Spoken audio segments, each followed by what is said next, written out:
If you can keep your head when all about you are losing theirs and blaming it on you, if you can trust yourself when all men doubt you, but make allowances for their doubting too, if you can wait and not be tired by waiting, or being lied about, don't deal in lies, or being hated, don't give way to hating, and yet don't look too good nor look too wise.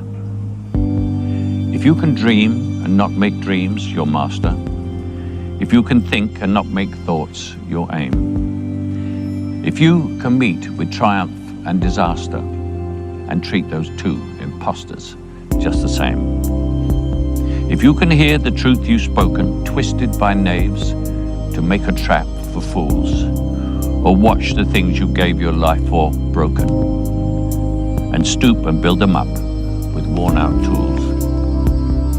If you can make one heap of all your winnings and risk it on one turn of pitch and toss, and lose and start again at the beginning, and never breathe a word about your loss.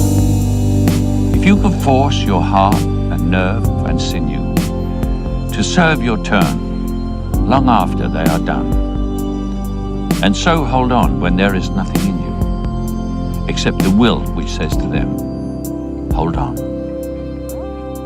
If you can talk with crowds and keep your virtue, or walk with kings nor lose the common touch, if neither foes nor loving friends can hurt you, if all men count with you, but none too much, if you can fill the unforgiving minute with 40 seconds worth of distance run, yours is the earth and everything that's in it, and which is more, you'll be a man, my son.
you write women so well?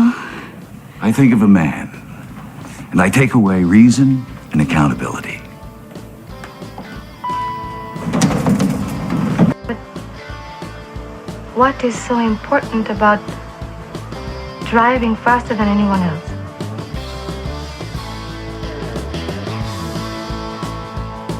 A lot of people go through life doing things badly. Racing's important to men who do it well. When you're racing, it's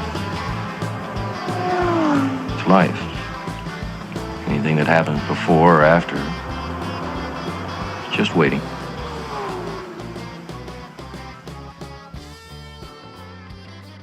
If like I wasn't a feminist, I don't know what I would be, if that makes sense. Like I don't really have like that's just all I know, I guess. And I guess I haven't really educated That actually myself. makes sense. You know what I mean? Feminism is basically the air that we breathe, and it's the water we swim in, whether people know it or not. It's ingratiated in society. So you may not have any other position other than that. So if you say, I really don't know anything besides feminism, I believe you.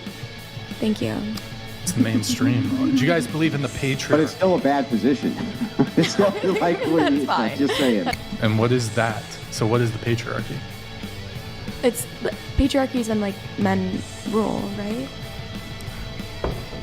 Mostly, right? Men rule, women drool. Wait, what? Okay, that's No, that was my fault. Say it. Can you say the patriarchy is awesome?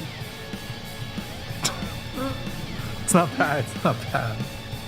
The patriarchy is awesome. That one, that's for you, Good One Motorsports.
That was my bad. I'm sorry about that.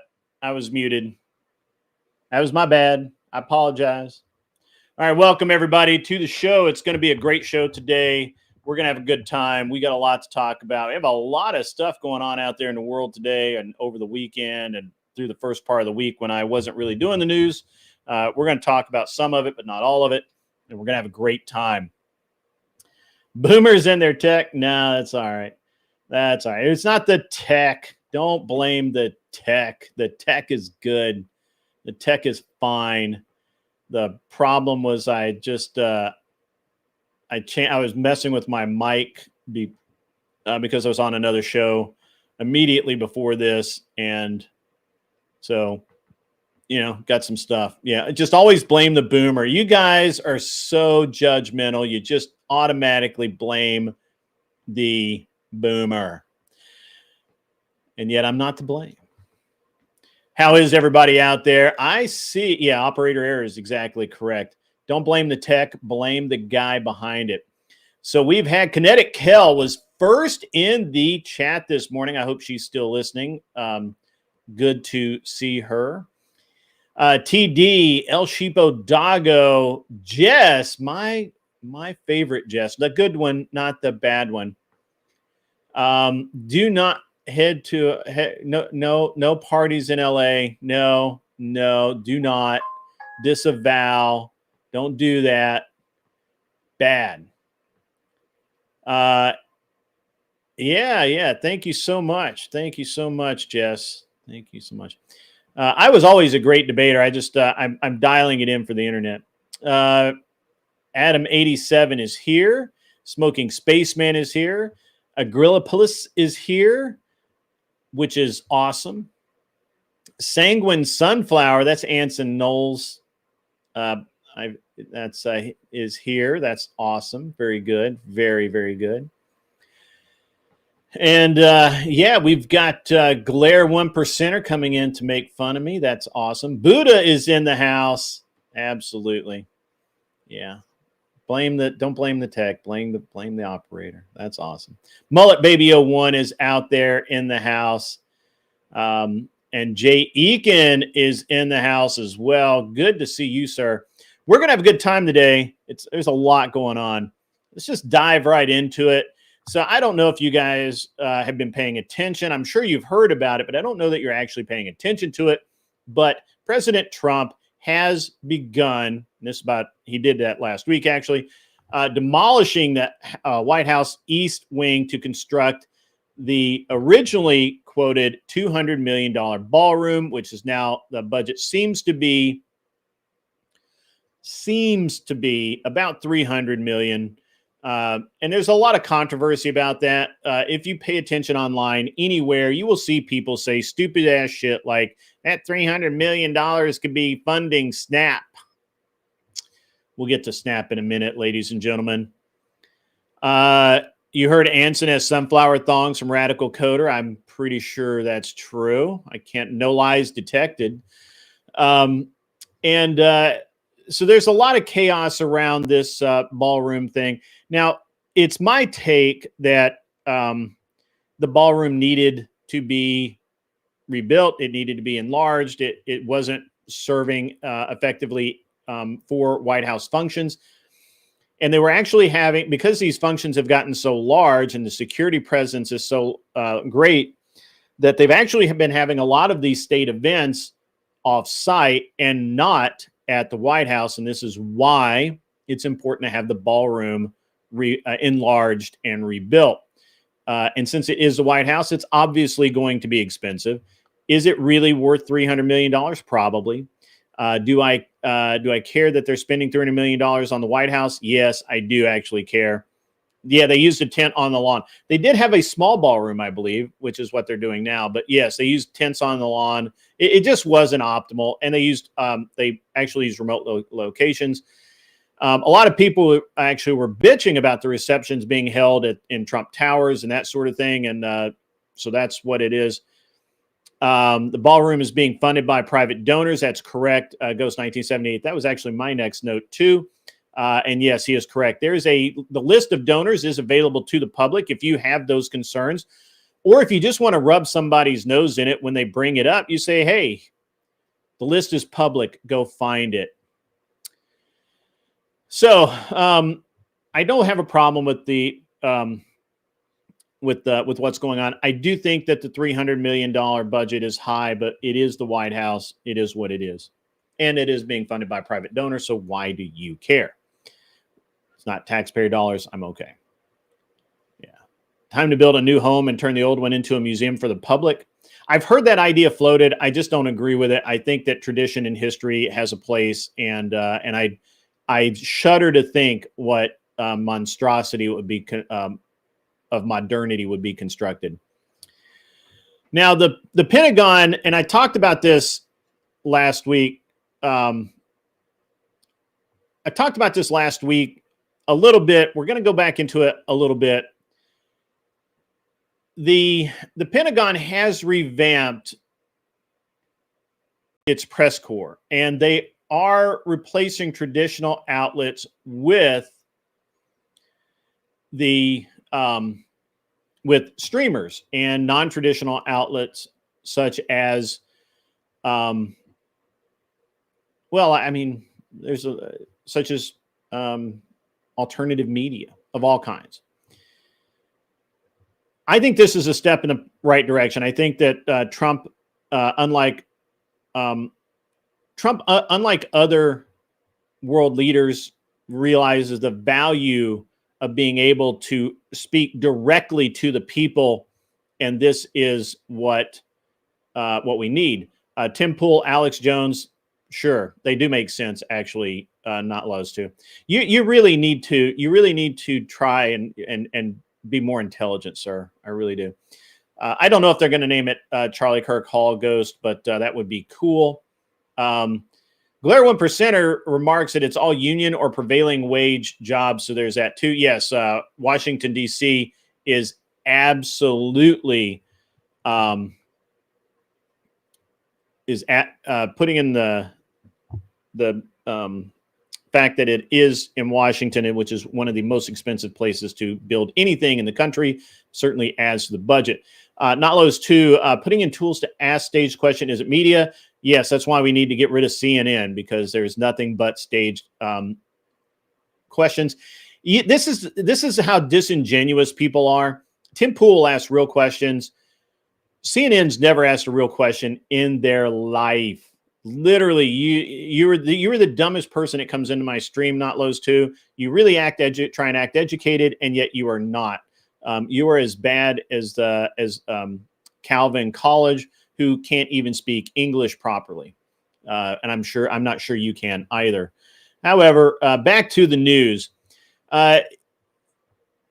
Trump has declared the rare earths dispute with China at an end, settled, if you will, following his meeting with Xi Jinping, which signals a very notable easing of trade tensions, and you can even see it in some of the relaxed atmosphere in the computer area, or not computers only, but in the high tech area. The news that I have, I don't know that this is accurate. I don't know. Tim Pool does not call for civil war every day, you disingenuous bastard. Anyway, Trump has directed the Pentagon to resume U.S. nuclear weapons testing. I think we all have heard about this by now.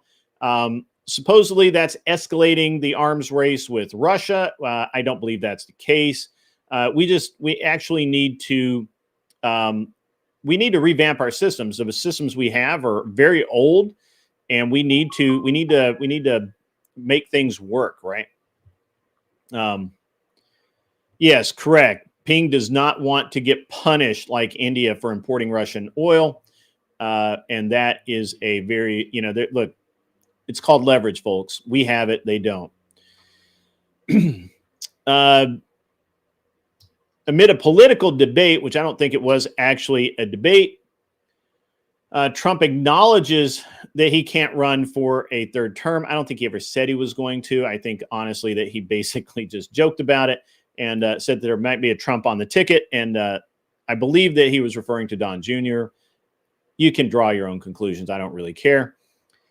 A federal judge has disqualified the Trump-backed prosecutor in Los Angeles over procedural issues.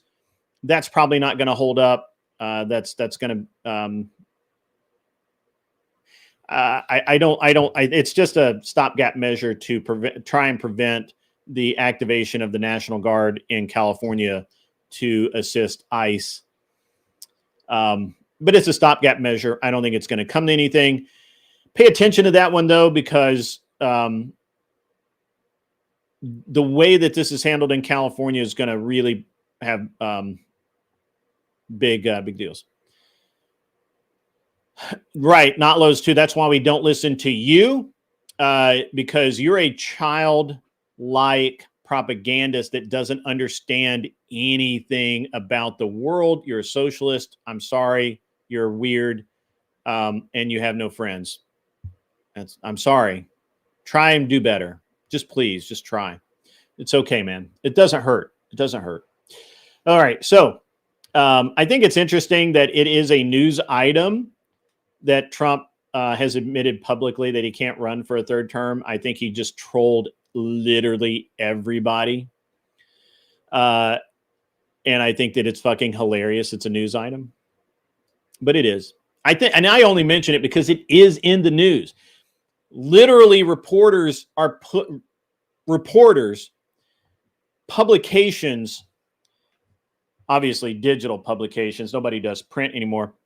These dumbasses actually believe this is news, and so now I'm making fun of it because it's not fucking news. We all knew that he wasn't going to run for. Like, the only person that believes this is not Lowe's 2 down there, who thought that Trump actually meant that he was going to run for a third term. What a buffoon!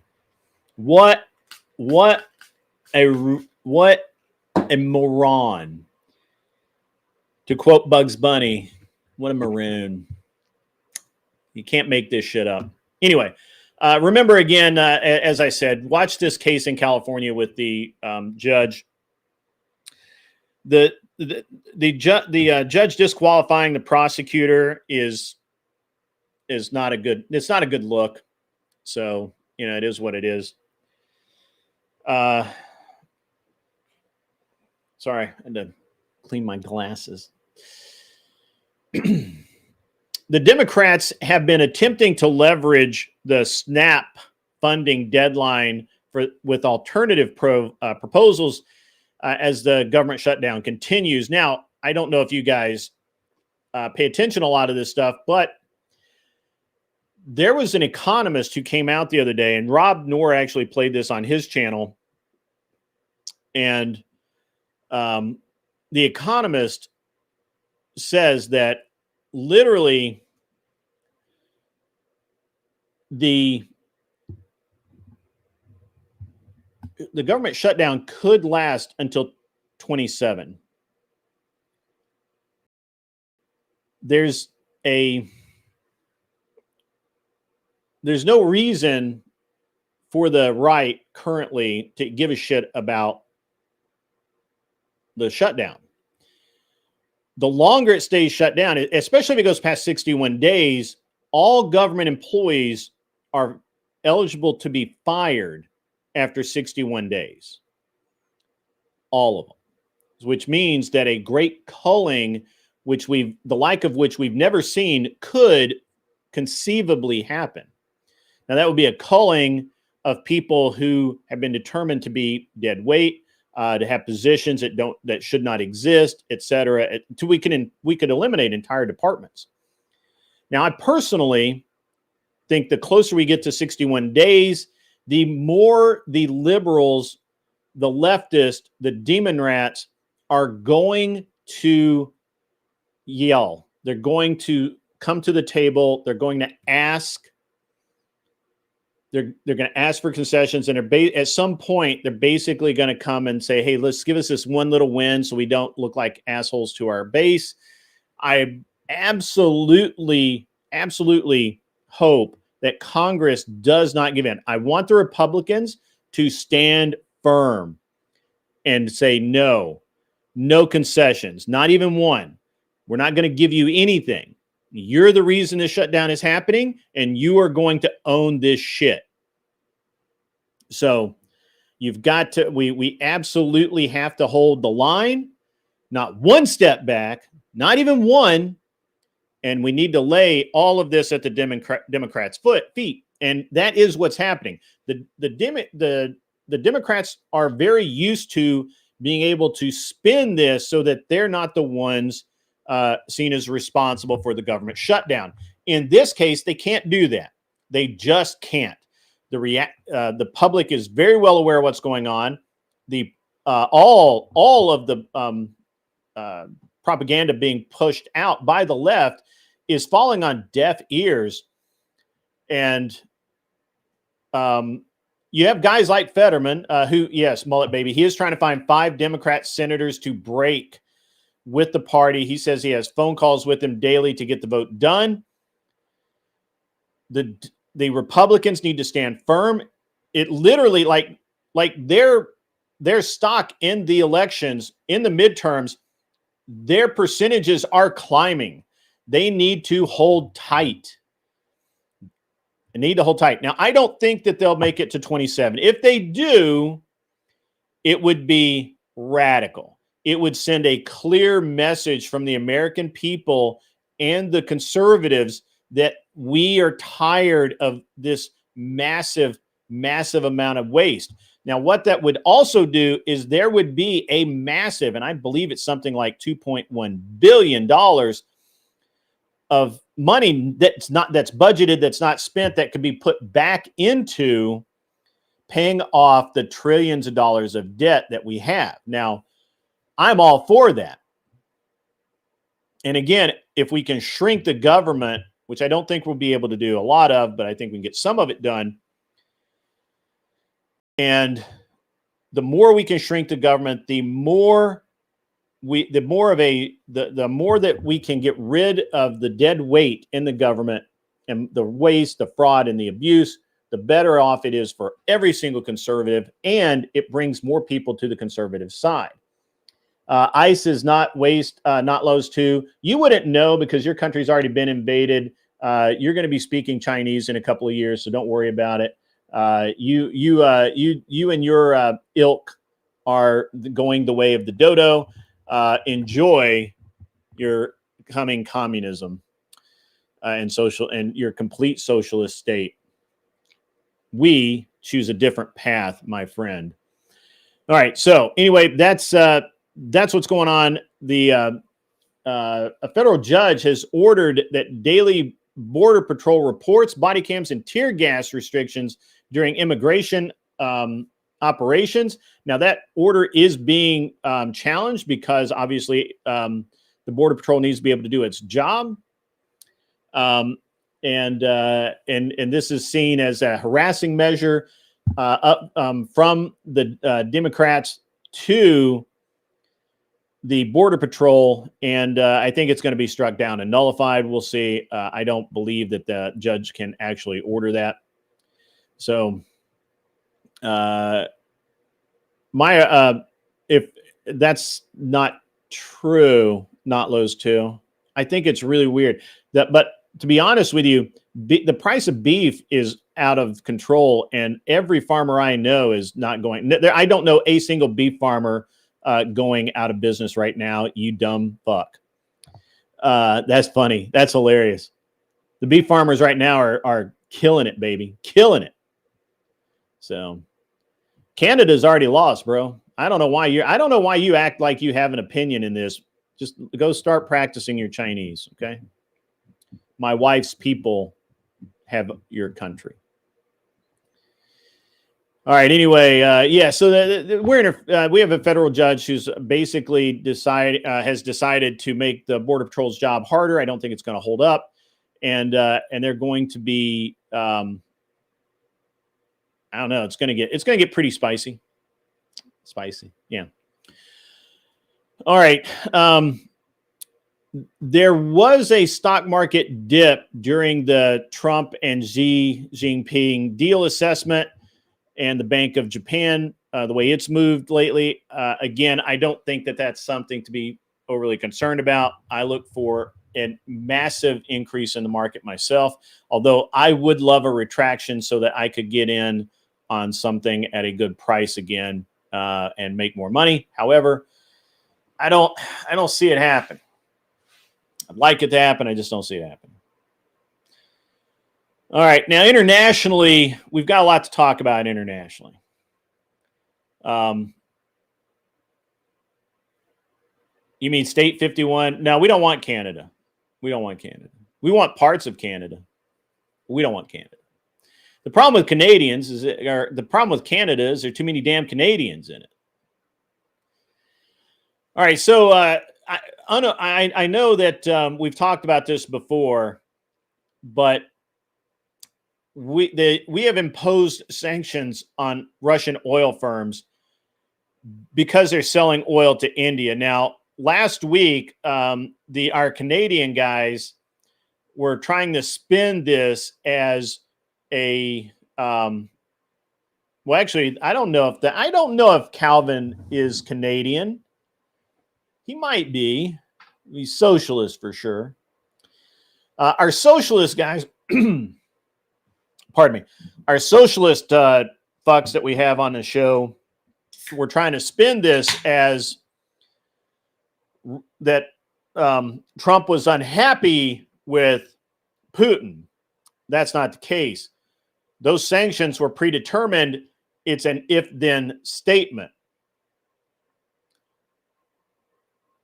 Russian oil firms are selling oil to India and China, and we don't like that, so we have imposed more sanctions on those firms.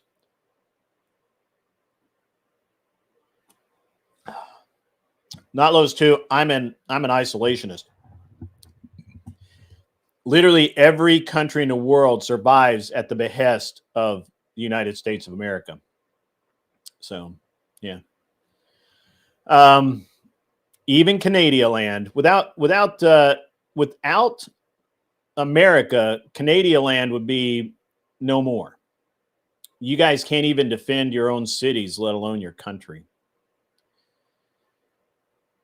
I mean, literally, you're weak and you're powerless. We could conquer you in 2 days, 3 days tops. You exist because we allow you to exist. Yeah, right. Jess, the sanctions were there. The sanctions were there in place. They've just been increased because it's an if-then statement. If you do this, then this. So that's not hubris, by the way. We just happen to know that there's not a single, I don't, literally, when they say air superiority, what they mean is United States of America.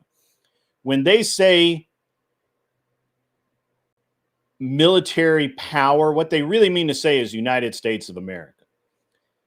There's no country on the planet that can stand toe to toe with us, and Canada especially can't. They're a bunch of pussies.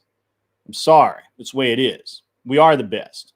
We've always been the best. Also, today I am not drinking Monster. I am drinking Gorilla Mind, which is fucking awesome. You guys should try this. It's good stuff.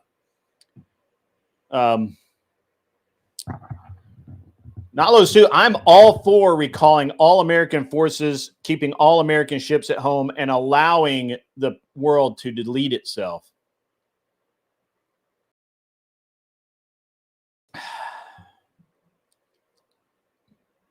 Mullet Baby is correct. The sanctions in place were not working. We've upped them a level. That's why those exist. Not those two is crying now. Just let him cry, guys. He's his feelings are hurt. He's a whiny little baby.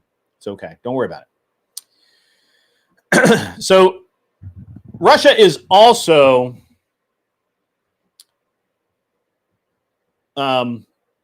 Russia's also renewing their massive drone fleet. I don't know if you guys know about this. I know we've talked about their drone fleet, but their drone fleet, they're literally doing evolution after evolution after evolution in Russia. The same thing in the Ukraine, although I think the Russians are actually ahead of the game at this point. I think that they're developing a new generation of drone very quickly over and over. Let's see. So they've renewed their missile and drone strikes. Now Ukraine's admitting that they've killed 3, but we all know that is wrong. The latest numbers coming out of the Ukraine for the past couple of months have been about 7 to 8 men a day are being killed on each side, and those are not sustainable numbers. They just don't have the numbers for that. Supposedly, it's like the drone strikes from Russia landed in Ukraine. killed 3, caused blackouts. I don't know that I believe that. You guys can check it out. The news is out there. I think the numbers from the Ukraine are being suppressed. I think that they're not admitting to the actual numbers because, again, the numbers that we have, all the numbers up to this point have been about 7 or so a day. No, Russia is always developing new drone technology. Russia and Ukraine, and their technology actually is like better than ours at the moment, I think. You're an idiot. Do you not know that? How do you not know that? How do you not know that the Russians and the Ukrainians have been, almost reduced to a drone war at this point? How do you not know that? You're an idiot. By the way, it's not just technology is in a better drone. It's incorporating different weapon systems into the drone, you moron. Anyway, obviously, you probably read by now that 100 people were killed in Israeli strikes in Gaza before the ceasefire resumed. I'm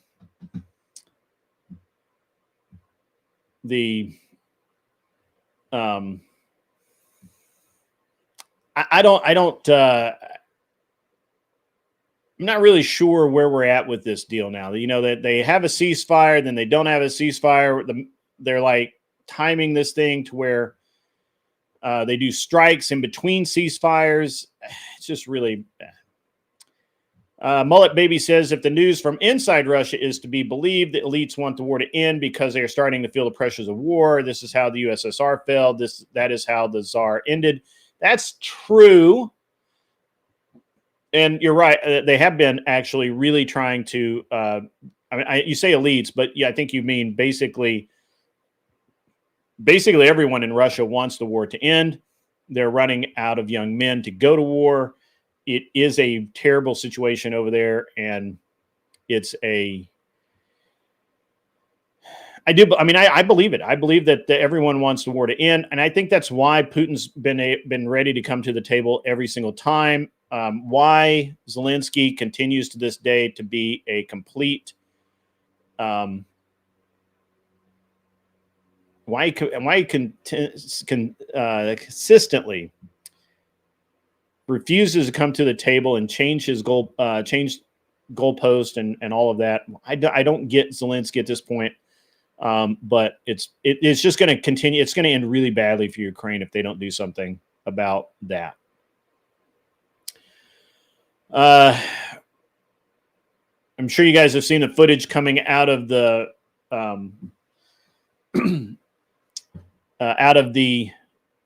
Jamaica, Haiti, and Cuba hurricane that's going on. Hurricane Melissa. And I don't know that my toll is up to date, but I believe there's 30 deaths, a lot of damage, widespread. It's been really bad in those areas. Now, it's always been interesting to me that, and because I've been over these I've been over to the Bahamas and Portugal not too long after a hurricane, and they clean it up really well, but I mean, you can still tell, right? It just seems like, why would you live there, but knowing that there's a hurricane on the way, why would you not go somewhere else or better prepare, have buildings that are built better, whatever? It just seems weird to me. I don't know. It's very odd.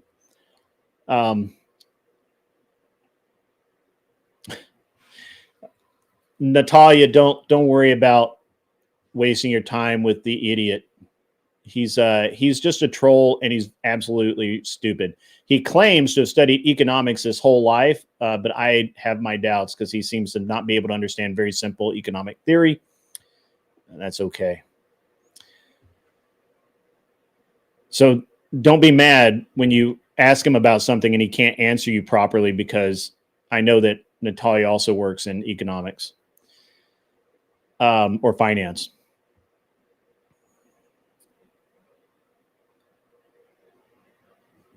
Yeah, nobody said Russia was doing good either, but they own the Donbass region in Ukraine right now. So, all right. The next item up is medicine. I thought you were in finance. Oh, well, that's fine. Medicine. You ingest both. That's weird. Same question we asked for people in the Keys or Tornado Alley. Yeah, absolutely. Why we insist on trying to tempt Mother Nature, I don't understand. In Brazil, you guys may or may not know, probably don't. There was a massive police raid on gangs resulting in 100 deaths, sparking protests, as usual. And there's calls for resignation from the supervisors and the administration. Hopefully that doesn't happen. I think they did a great thing in Brazil. But, 100 deaths in police raids is brutal. Just think if that happened here in America, it'd be terrible. It would absolutely be awful. And lastly, well, not lastly, but speaking of that, Sudan's Darfur region sees hundreds killed in paramilitary attacks. Now,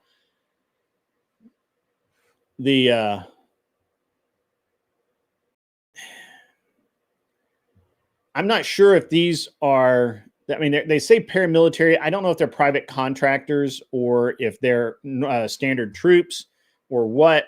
But what is clear is that they've literally, there are hundreds killed, including hospital patients.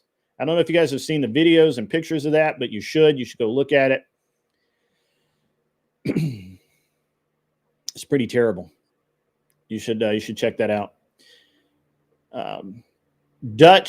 Denmark, the land that everybody wants America to be like, all of the socialist ideal, everything. The Dutch elections have ended in a deadlock between right and progressive blocs, focusing on housing of all things. Who would have thought?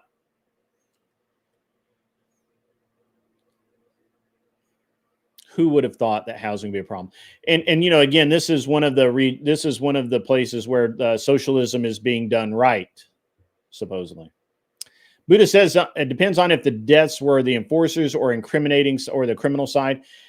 I think it's pretty spread out, but I don't have the exact numbers in front of me. I'm doing a lot of this off my memory, guys. So, it is what it is. Right. Seth Spence, I was talking about that earlier. They are freaking the fuck out that we're restarting nuclear weapons testing, but we need to. Our systems are old. A lot of the systems that we use to handle our nuclear weapons and our nuclear arsenal is out of date. Really out of date, and it needs to be modernized. And part of that is going to be testing. Like, we have to test these things, and it's freaking everybody the fuck out. I think it's the right thing to do, though. Kind of staying in the foreign affairs thing here for a minute. Tanzania imposes a curfew, and they impose a curfew and a lot of other restrictions because they have very violent election protests. With fatalities have been reported. Hey, what's up, Ray's Moto Live? Good to see you. Good to see you. Mullet Baby says, do we even know if the ICBMs and the silos function correctly? I don't know that we do, and I think that's part of the problem. I think that we don't know. And again, a lot of the equipment that operates those is so outdated, it doesn't work with modern equipment at all. Now, some of that's by design, but some of it is not. And I think we need to come into the century. Russia been launching them. We turned around and launched them. I think you're talking about just the missiles themselves, not the warheads. So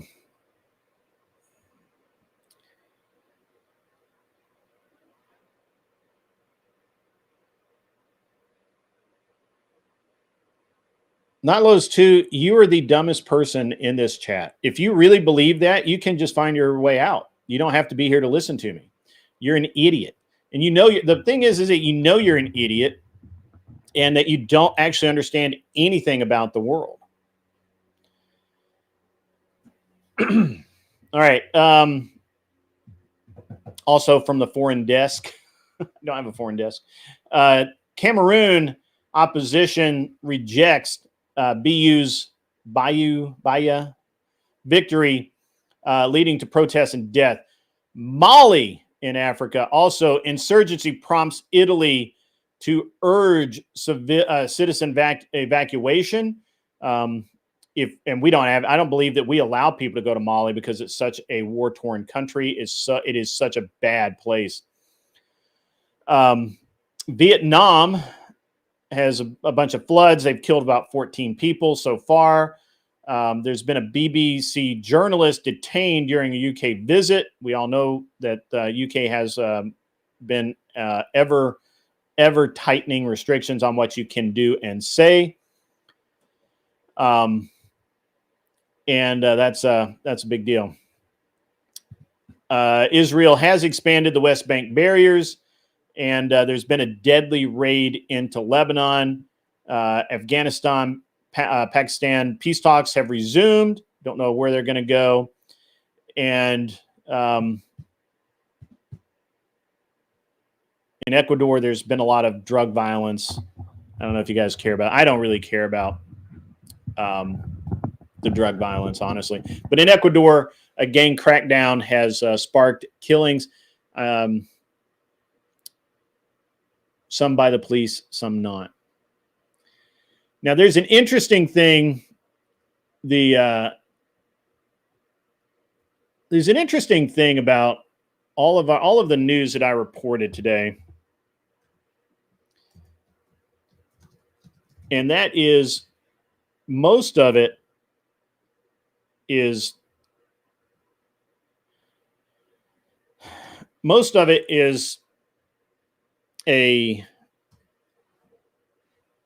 almost everything I reported on today is violence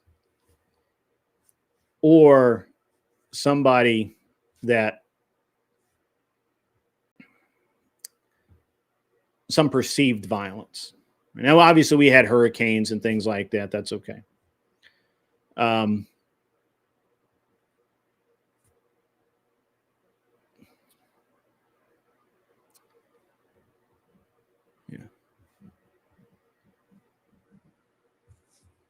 It's very interesting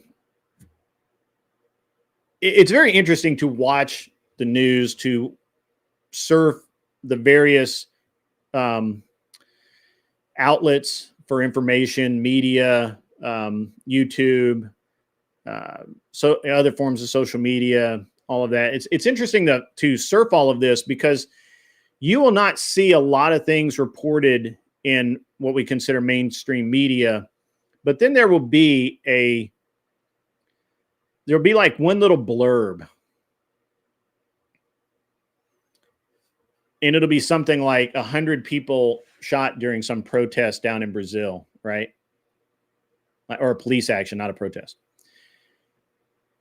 And yet you would never hear about it.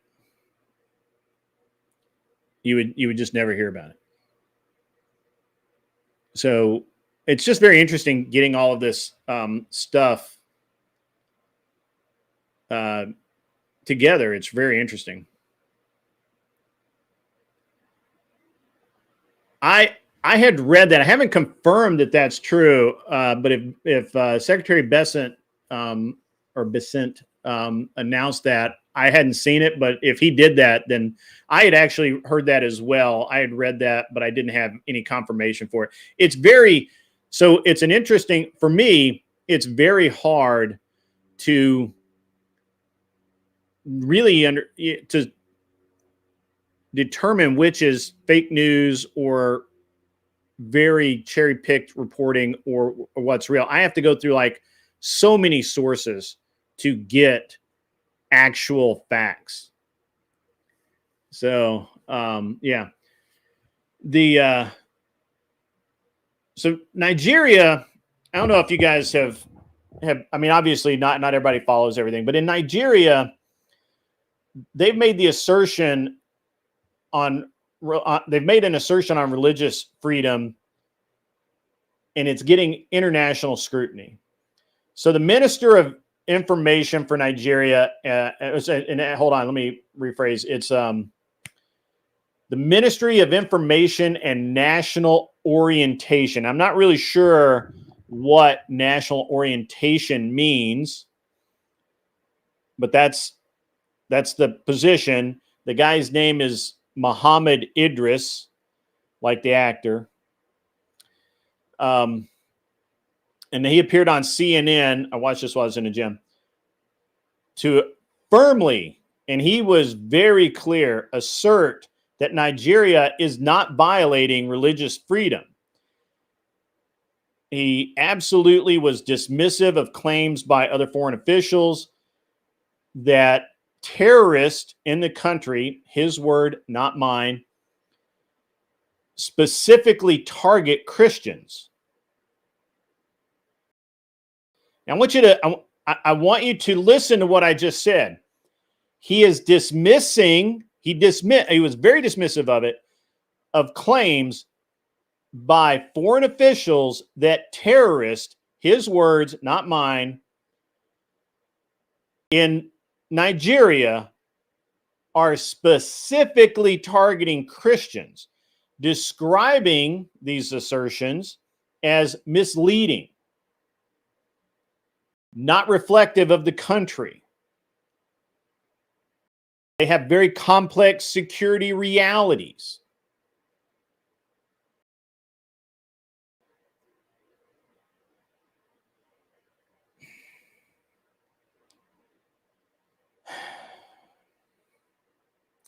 He just kept talking about how complex their internal security, national security is, right? And what the reality is, right? That was the word he used. The reality of their security for their country. Very complex, he says.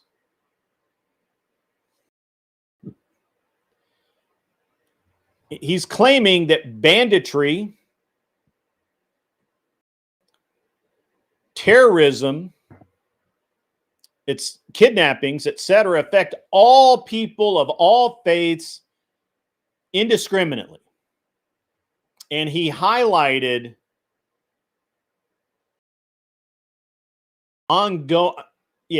continuing government efforts to address these complaints, these issues through military operations and community engagement. Now, understand that unlike America and other first world countries, the military and the police are basically the same thing.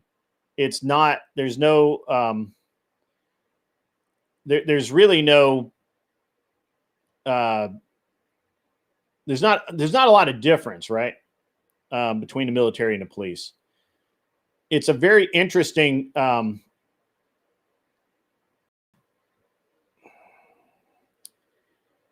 it's a very interesting dynamic. Now, he makes that statement because there's a lot of international scrutiny, not just from the U.S. I mean, honestly, the U.S. has had very little, but other countries over the alleged religious freedom violations in Nigeria, particularly in the northern and the coastal regions. Now, there are advocacy groups and U.S. policymakers, right? Like politicians, various other people that have raised concerns about targeted persecution of Christians by Islamist terrorist groups like Boko Haram and Fulani militants. I believe I'm saying that right, Fulani. I'm not really sure. Now, these are militant people. This is not a criminal organization per se. It is a militant terrorist organization in Nigeria that are targeting Christians. Okay. Now, they may also target other specific groups of Muslims because Muslim on Muslim crime is fairly normalized. We're mostly concerned with Christians here.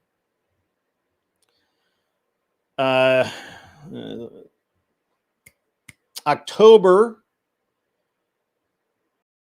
a report came out this month in October by Christian Solidarity Worldwide, CSW, documenting ongoing religious persecution, ongoing attacks on Christian communities, forced conversions under Sharia law in certain areas. Now, they documented this.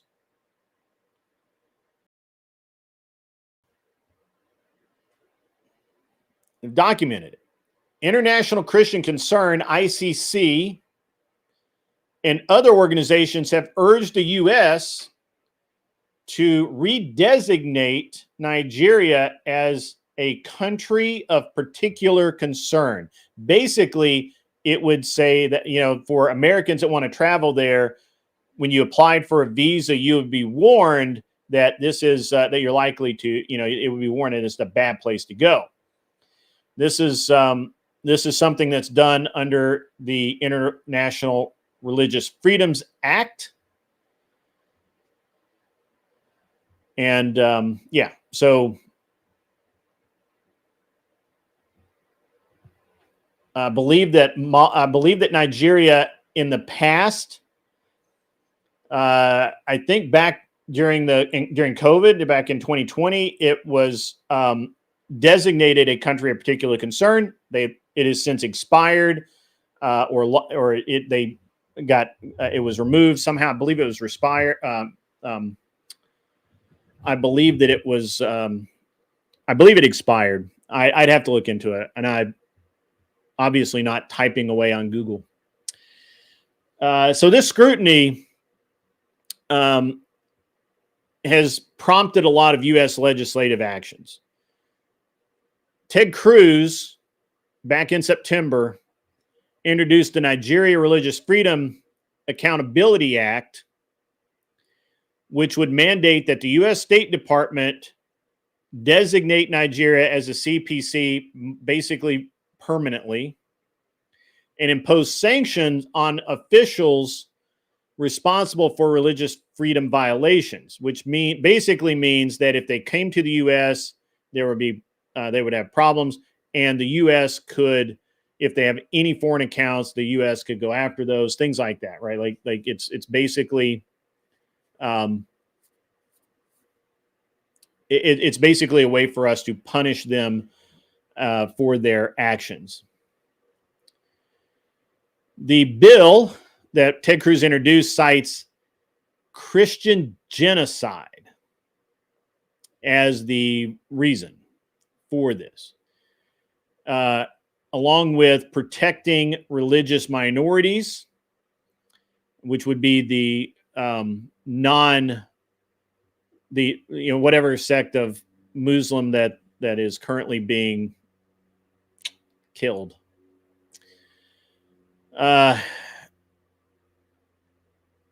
I think also just a few days ago, maybe last week, there was a coalition of religious freedom advocates sent a letter to President Trump urging the CPC designation. Again, what this really does is it protects Americans or other people who are going to travel there. It's basically like a travel advisory, and I believe you actually have to get permission to go there. You have to justify why you're going to go there. You can't just hop a flight and end up in Nigeria.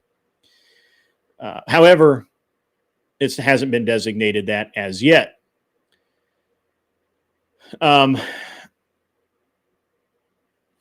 Now, Nigeria responded to this last week, I believe, or a week before last. Nigeria has what they call the National Human Rights Commission. And they have offered to lead national dialogues on religious freedom. And they want to address allegations and foster interfaith harmony, which we all know under Sharia law is actually not possible. Critics, such as me, will argue all day long that while the government denies the targeted religious violence, it's very obvious. They have very weak enforcement of secular laws. None of these people are brought to justice. They're basically the army fighting basically it's the Nigerian army fighting the Muslim army, and they don't want to go to war. There's regional implementation of Sharia law. I'm not sure you guys are aware of that in Nigeria, and it's really bad. So this is, and I know I've been looking into this because this is the kind of thing that could happen in other countries such as England, France, and even America in Michigan or Wisconsin, where huge communities of Muslims have taken root. I don't know that we could actually get as bad as Nigeria. However, who wants to give it a chance, right? And it's anyway, so that's that. I don't know if you guys found that interesting. I personally found that it's a very interesting topic. I've looked into it for the past few weeks, but we're really getting close to designating them as CPC. All right. So why do I think Trump hasn't said much about his trip and the deals? He did actually just today announce that, and I led off with it, that he considers that he and Xi Jinping have reached a deal or an accord as in response to the rare metals. And I think you'll be seeing more and more come out about the visits that he had on his trip. I don't think he's going to just dump all the information at once. Plus, I don't know that it's very important. The biggest thing was the rare metals and the sanctions. The rare metals deal to avoid sanctions from by us onto China was something.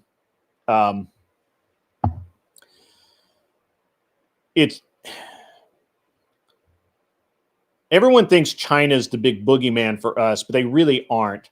They're not.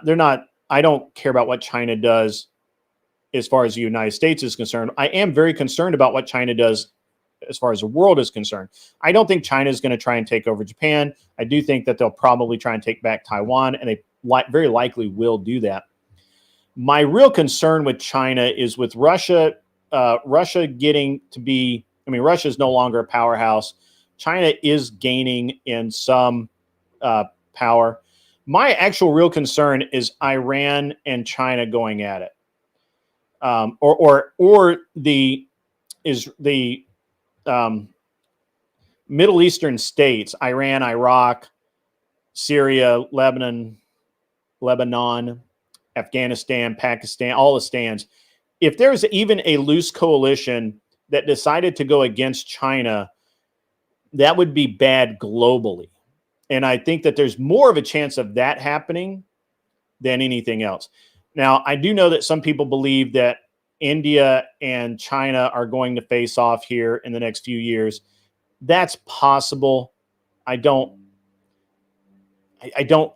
give a lot of credence to that because I just don't think China really cares a lot about India. They're happy to just buy India, right? And this is you have to kind of understand where the Chinese are right now, policy-wise. they don't want to go to war if they can just buy it.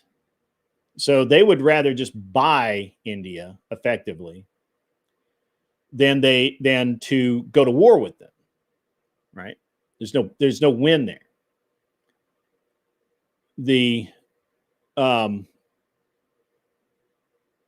But Iran, Iraq, Afghanistan, Pakistan, all the stands, Syria, Jordan, all of that,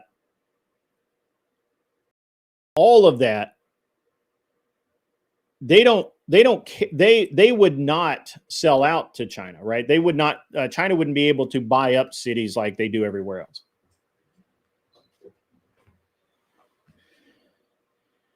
You know, this is a very interesting comment from someone whose country is literally owned by China. You understand that, correct?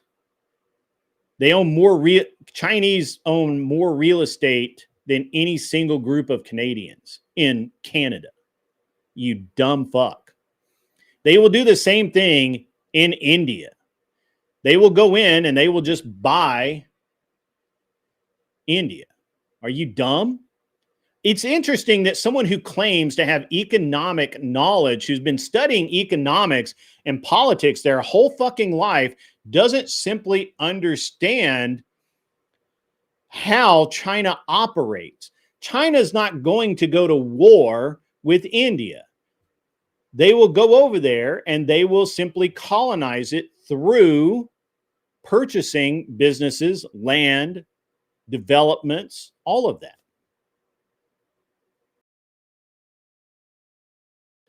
Not those two, you don't know anything. You have literally no knowledge of anything. I have now decided that you are a complete liar. I don't believe you have an education. I don't believe that you know any. I don't believe you read anything at all as far as news or current events. Like, I don't. You cannot convince me that you do, because literally you would understand that the Chinese own not just neighborhoods, but basically entire towns in Canada. I haven't absorbed a headline at all, you dumb fuck. There's no headline. What are you talking about? Find the headline that I'm referencing, you dumb stun. You go ahead. I double dog dare you. He's paid by China. He is, actually. I guarantee you he is. Whatever industry he is in, I bet you the Chinese own it.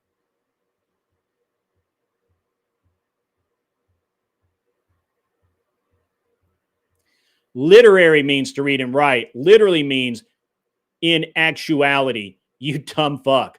You don't even speak English well. Get the fuck out of here. What's wrong with you?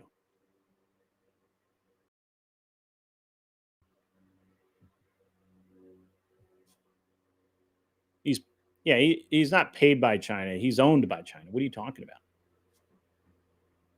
You still haven't given any proof. You never do. You never give any proof. Because you're an idiot. You don't understand anything about economics. I do. I actually understand it.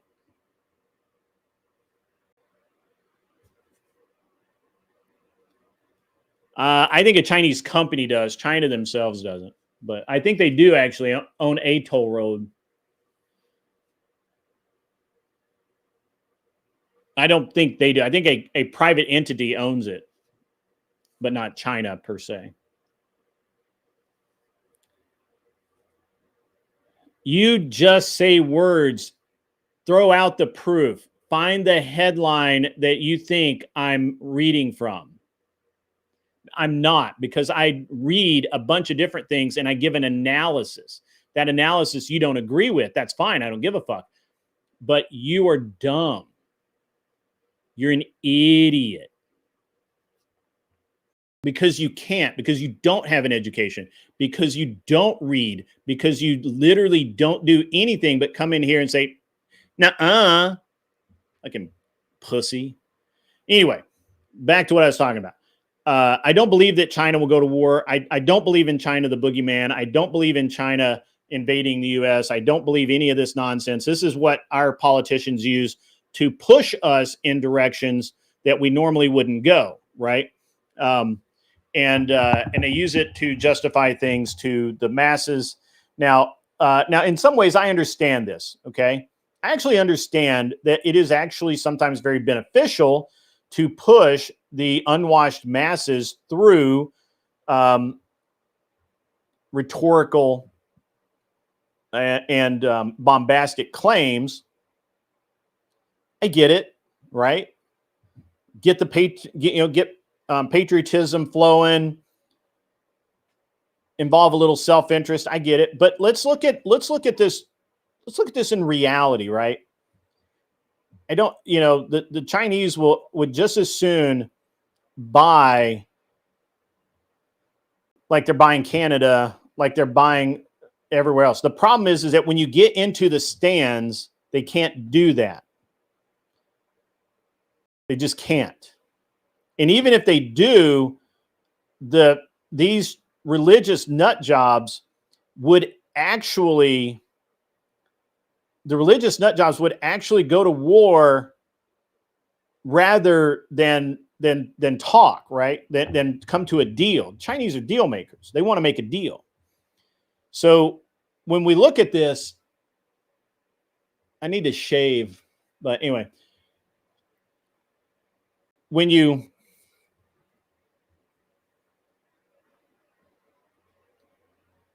we look at this more rationally, let's say the Chinese buy an oil company or get oil rights or whatever to, I don't know, in Afghanistan, right? They have drilling rights in Afghanistan or Kuwait or Iran or Iraq, wherever. And for whatever reason, there's a conflict and the Chinese try to throw their weight around, thinking that because they've invested all of this money in the country that Iran will not, or Iraq or whoever, that these people will honor a deal or will come to the table or be reasonable, whatever the fuck you want to say. But the fact is they won't. The fact is that they will not. What will happen is they'll burn that place to the ground.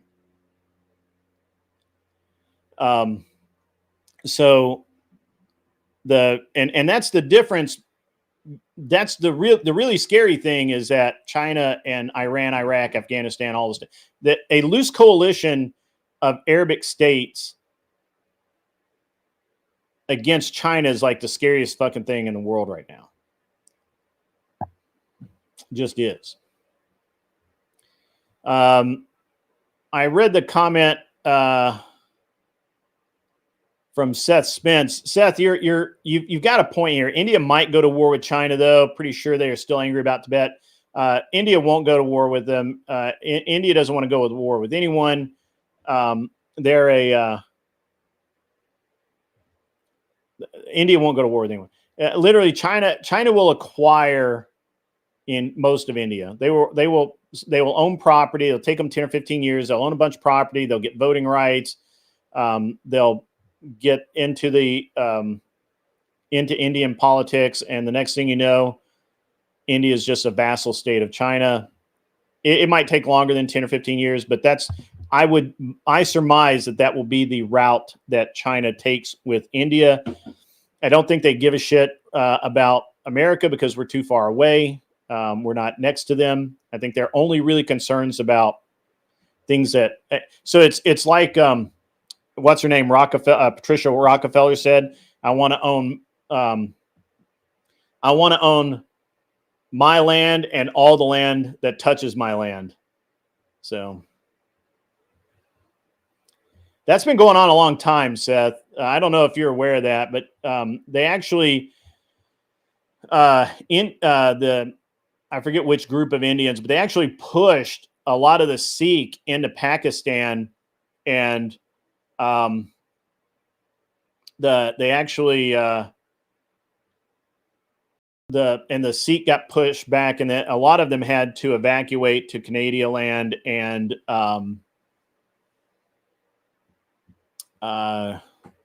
where else? I think some of them might have come to America, but I'm not really sure. Then fucking leave, not those two. Although you know that it's a correct political analysis. It's a real political analysis. It's not, I'm not just bullshitting you. Because what I say is not influenced by the government.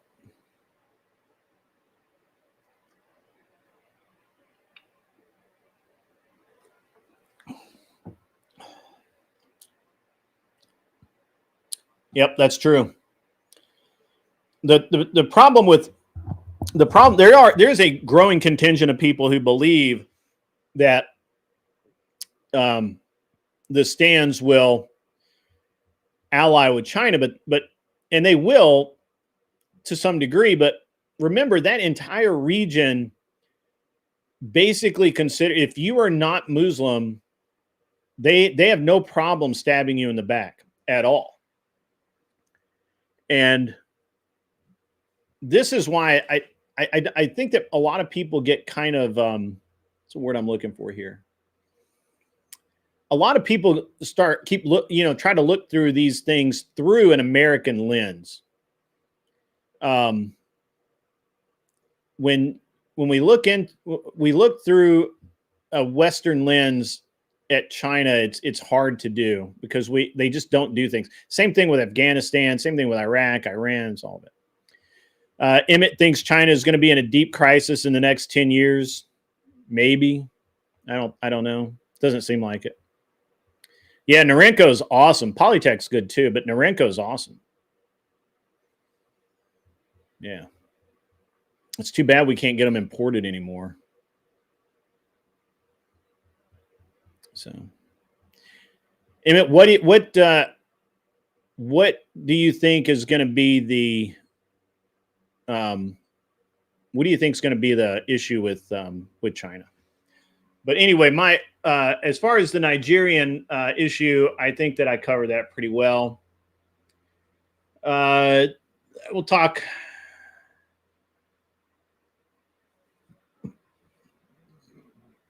Let's see what else. I haven't really talked about the riots and violence that we've been seeing out of these Portland and other areas. Think of losing 50% of your population. So the problem with that, Emmett, is they have a lot of people. And I don't know that it's going to be, it's not the same as if you lost 50% of the population in America. If anything, it may actually help out. But I don't know. That's a long discussion. We'll look at it. We'll talk about that. I'm gonna shifting gears here to the riots, violence that we've seen. Whether or not you guys realize it, federal prosecutors have brought the first ever terrorism charges against alleged Antifa militants.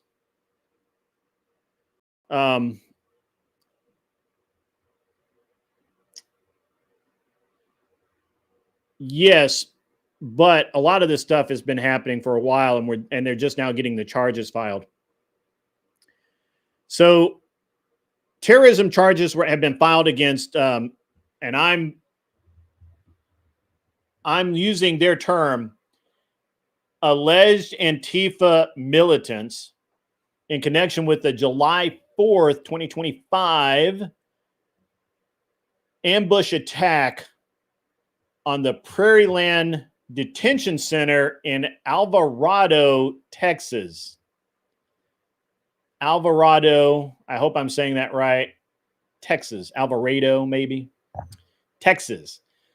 What happened is they shot and wounded a police officer during an exchange of gunfire, which I don't know it was an exchange or if they were just shooting, and the reports all say it's an exchange of gunfire. and they targeted ICE staff. Okay. A few days ago, I believe it was October 21st, Alvarado, according to CloverTac. Janet Anarchy Marie Gehrig was arrested for aiding in the attack, marking the 18th arrest in the case, with charges including aiding terrorism. Now, this is the first time these charges have been used, I think, in American history, but certainly within the last few decades. I think it's in like ever. Now, this is in Johnson County, and a grand jury indicted 14 suspects on October 23rd, just a couple of days ago, for state terrorism and organized crime charges. Ken Paxton, who is Texas Attorney General, has launched an undercover investigation, operation, whatever you want to call it. And they did that back in early October to infiltrate these leftist groups following the increased violence that we saw in Texas with the van, the shooter that we had, I believe, 2 attacks in Texas on ICE, basically in a row. And he decided that was bad. Governor Abbott has deployed DPS and the Texas National Guard earlier this month. I believe it was the 15th or 16th of this month, in anticipation of Antifa-linked protest. Linked, not linked. And Texas has been on the ball. Texas is going to, now understand, guys, Texas has filed terrorism charges against Antifa. If this case wins, and it looks like it will, this will be a landmark case, and Antifa will be prosecuted, or can be prosecuted, the entire nationwide for terrorism. This is very important. It's very important.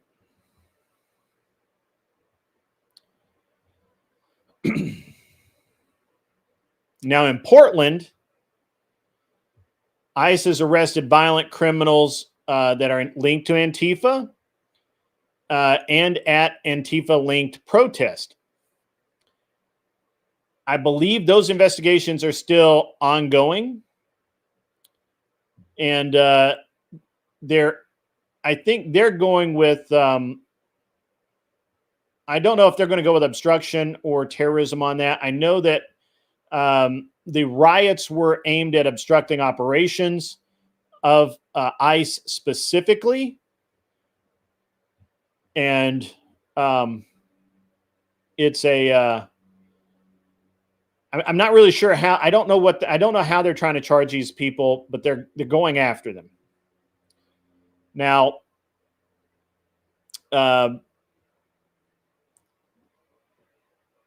they've arrested these violent criminals, but I'm not sure that the charges have been filed, and I don't know, guys. Portland's weird. The anti-Trump No Kings protest on October 18th drew millions of people, with some Trump allies labeling participant as Antifa-linked, right? The people like me. I don't know that I would call myself an ally, though. It's just a convenient word to use. Most of the riots were peaceful and proceeded without major violence. However, Portland and others were not the case. And guys, we have to just take a moment and just understand that when you were told, all of us, when we were all told that nobody was going to be charged for terrorism, that this was bullshit, that nobody was going to do anything, They were wrong. Law and order is going to reign supreme here.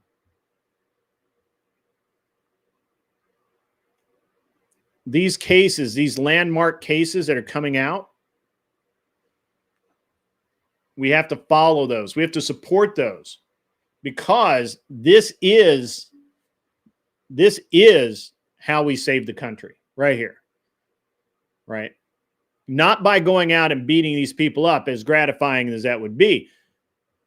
Getting these people prosecuted for the right things, for terrorism, for obstructing, for intimidation.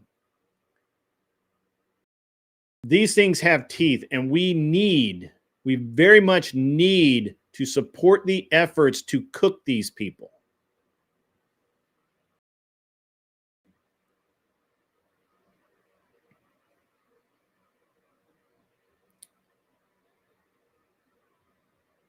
All right.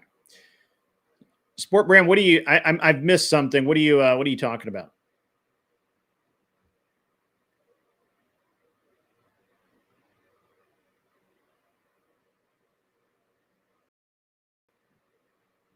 I missed what you were talking about, Sport Brand. What do you got going on?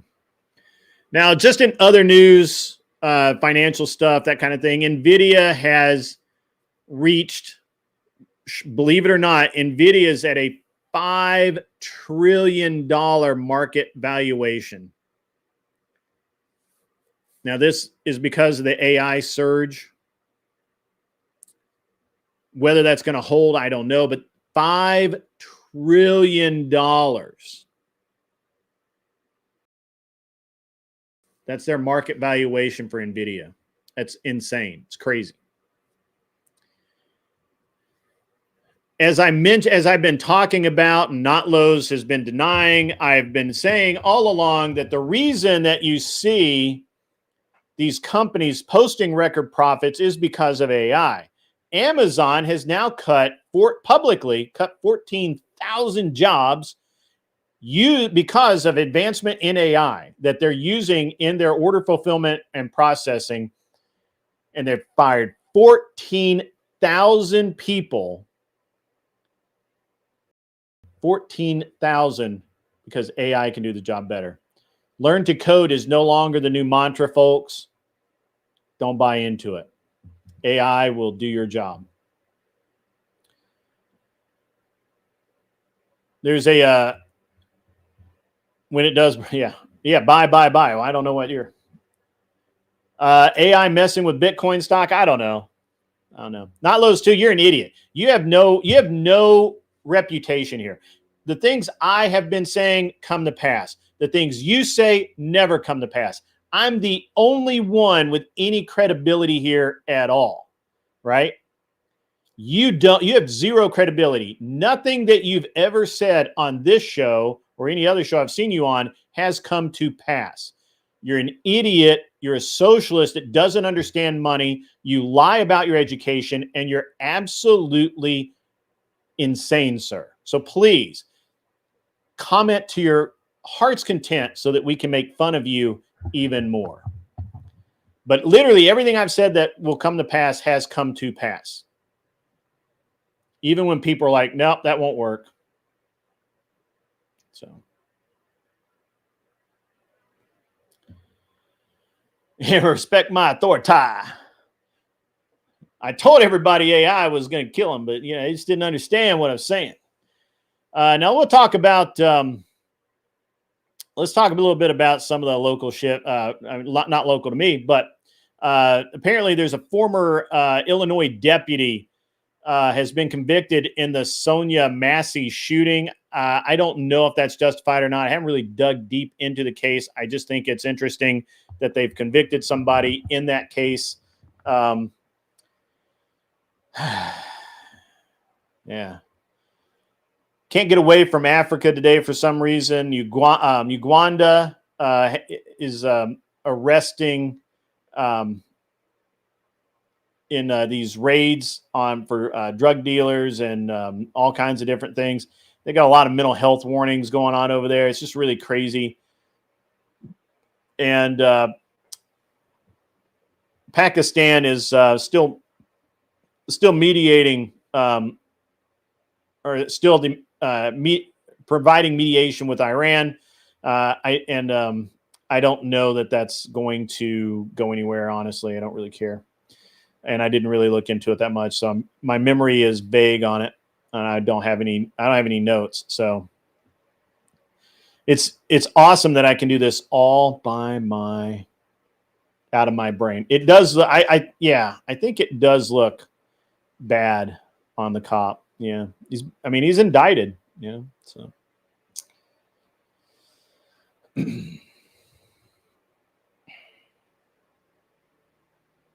All right. Well, that's kind of the news. What about Massachusetts governor's aide arrested for cocaine trafficking? That one hasn't hit my radar yet. I'll open up here in a few minutes for sure. I honestly, it hasn't hit my radar yet. Ray's Moto Life. I'll look into it. Cocaine trafficking, though, is kind of like, it's just one of those things where, whatever, it kind of falls, to me, it kind of falls in the bitches be crazy thing anyway.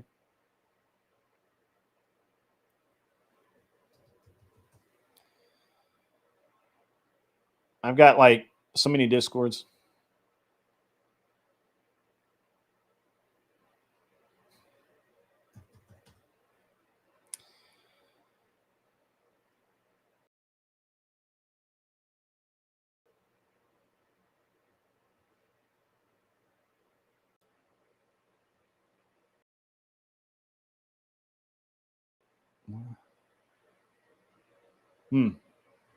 Weird.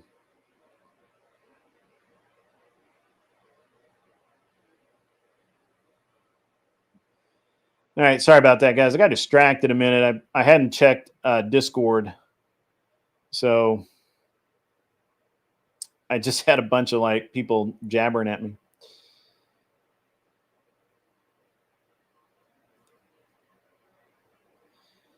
All right. So the link is posted. I'll open up in just a couple of minutes. Yeah, bitches be crazy. You got the news on him yesterday?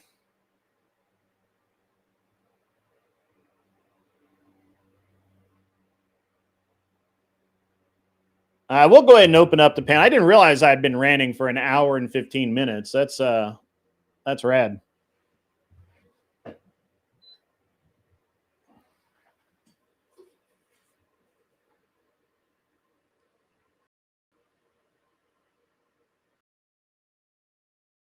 I mean, obviously.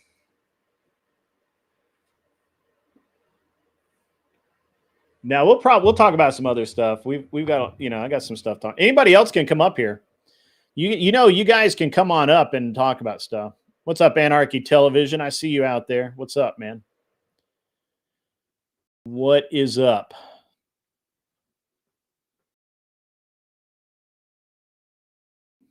Bitches do be crazy though.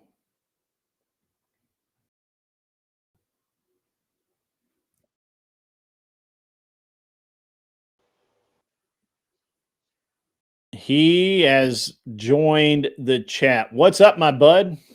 My man? Bosom pal?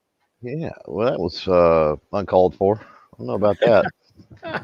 Got to disavow that for sure. Disavow.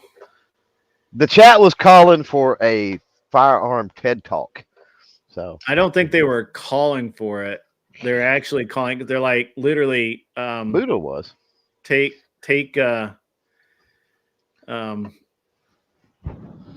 just says, let's see if it does. And then everybody else is like, Clover, easy on the gun talk. Yes, we all like guns and guns are cool, but fuck that butt. Fuck your butt. That was racy. Never mind. Anarchy Television is doing his window shopping out here on YouTube. Okay, that's fair enough. So, yeah, Chad is calling for financial talk. Interesting. Well, you do that all the time. I do. But I talk about it. Apparently, you don't know what you're talking about. It's really funny that literally every time I predict something, not every time, but most of the things I predict come true, right? Like even when it sounds like fucking outlandish, right? it's very interesting. And I have this person out there who has made the claim, we have no proof of this, who's made the claim that he has been studying finance and philosophy and all of these other things for 30 years, right? Like he's highly trained to be highly trained. 20 of that's been on YouTube, probably. Yeah, probably. Yeah. And so he's literally he's literally been wrong about everything. Nothing he says is accurate unless he literally cut and paste it from somewhere else. Mr. Boulay sends in $5 American. Mr. Boulay in the Department of Numismatics, sporting the tactical Irish mob boss look today. Am I? So this is an actual English commando sweater. It's from the Navy, though, not the Army. The Army ones are green. And I have the prison guard one too. Those are black. He kind of does have that IRA look, though, don't he?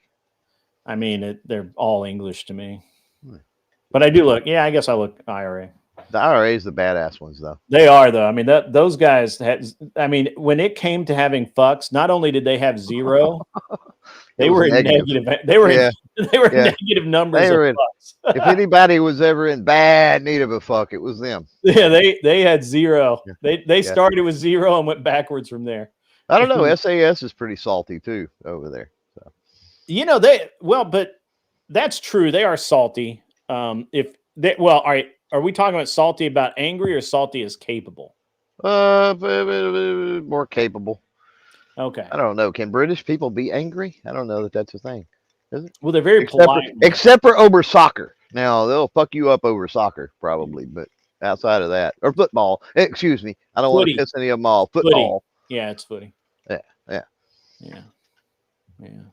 Yeah, their fucking biscuit is a cookie, and their cookie is a biscuit, and their fucking, oh my God, don't get me started on. Yeah, well, it's very cool.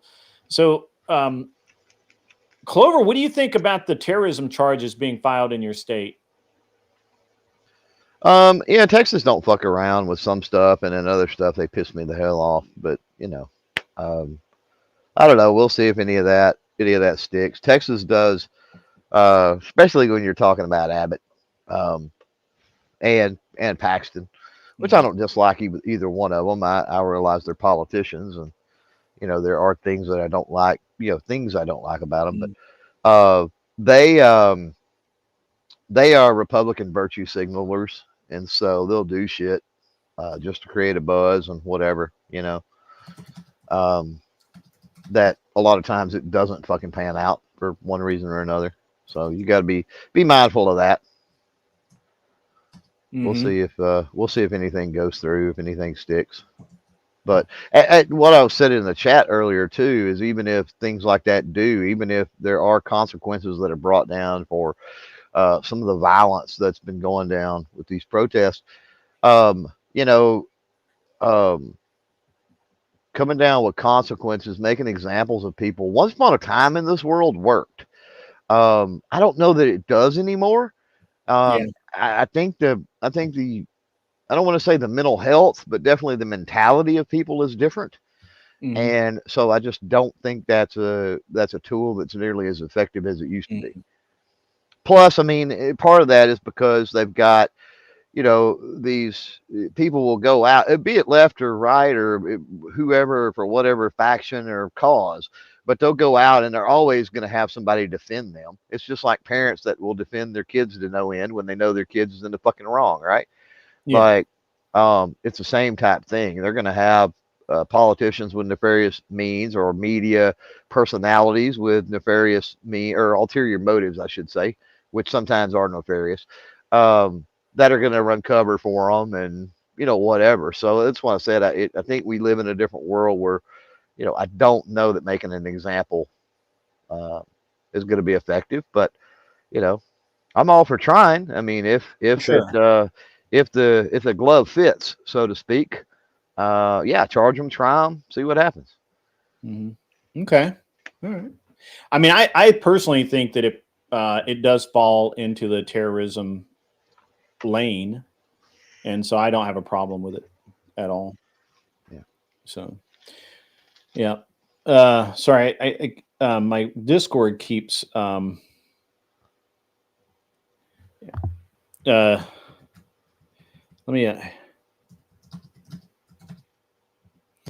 me just send this out here.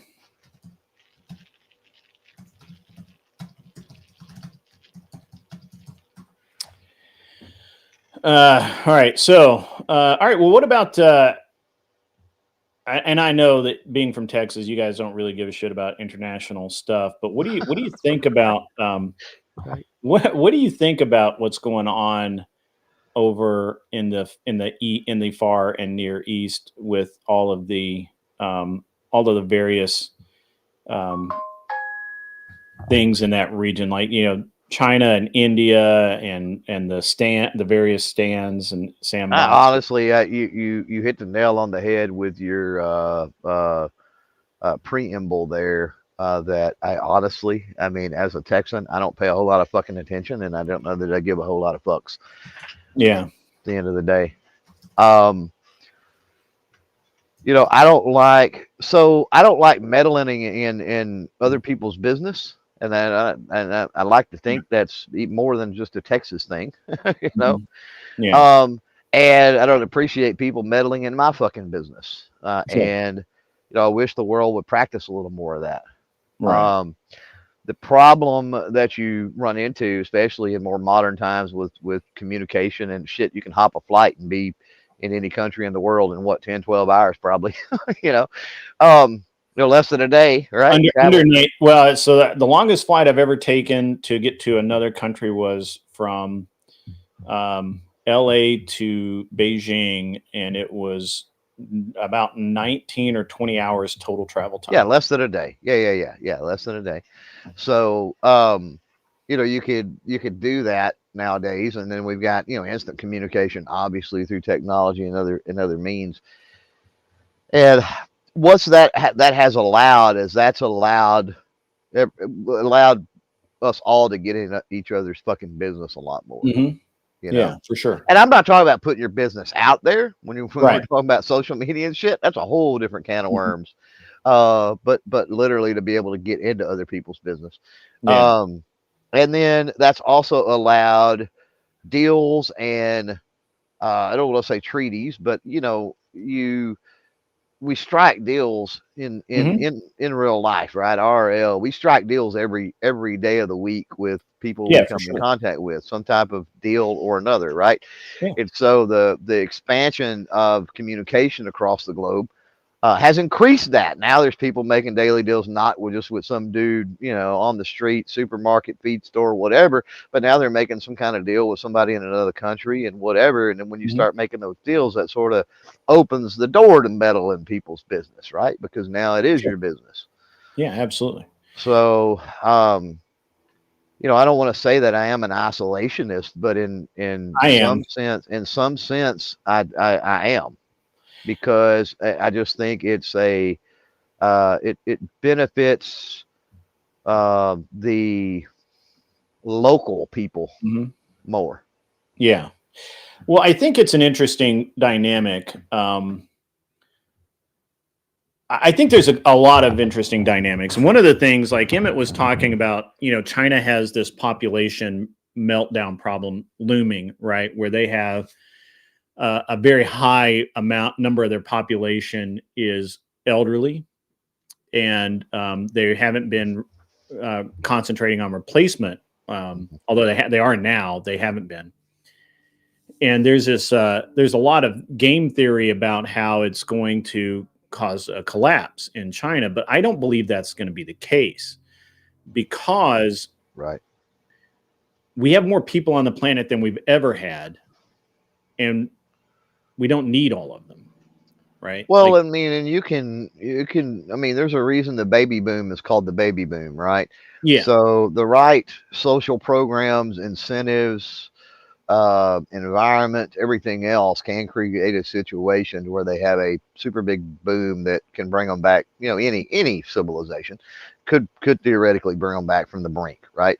Right. But then, and correct me if I'm wrong, anybody on this, right? Because I'm not the foremost authority on, obviously, with what I said earlier, not the foremost authority on China, but China's a big country with very small portions of it utilized, meaning that there's Yes. major population concentrations, right? Yes. And so if that's the case, and that's the way that I have seen it and thought it was, if that's the case, then they could potentially benefit, like you say, I think, from a little bit of the whittling down. So if they were trying to expand through the rest of the country, that I mean, here's the real thing, right? Like literally every country in the world is facing this right now. Japan's facing it, China's facing it, India. Yeah. Population replacement is a worldwide crisis for sure. But I don't know that it actually is, because I don't believe the numbers. And here's why. The problem is that this is really the last couple of generations are the only generations where people have lived as long as they have. So we have more people over a given age, and that's skewing all of our numbers. Well, let me back up, because I use the word crises, and I used it simply colloquial because that's what everybody says. I sort of agree with you. I don't think it's as bad as what people seem to think it is, because you've got to look at the law of averages, right? Yeah. Like are the more educated, and especially I think more liberal leaning people having less children or no children, is the issues that we're seeing between young men and women getting together and having families, are there the issues that plague both young men and young women contributing to all of that, right? Whether they're liberal or conservative, yes, I think so. There's a lot of things in this country, but then, you look at some of the other countries, and especially undeveloped countries, so as far as our world population goes, so then you got to ask yourself, are you concerned about the preservation of the fucking United States of America? Or are you more concerned about preservation of the human race? So in the sense of preservation of like the human race, I don't think that it's a crisis and we have a big, huge fucking problem, right? In the sense of Western countries, more modern countries, I think it is more of an issue there than overall humanity. Yeah. So that, and I have an admittedly skewed opinion on this. While I will agree with Seth Spence here that India is facing a similar problem. So is Japan. Abundance of men to no women, men no women. That's always been the case all throughout history. There's always been more men than women. That's just the way it is. Male children were valued because they, you needed strong men to go build things, and that's just the way it is. Well, and males tend to be more resilient when it comes to it, like infant mortality. I think this is so while I don't believe while I wouldn't say it's a nothing burger, I think it's massively overblown, because we have the time and there, I have this whole theory about how nothing's a problem until you have time and energy to stress about it, right? To literally sit there and. Well, most things are not as bad as they actually are. I mean, and just life experience will learn you that little lesson. Yeah.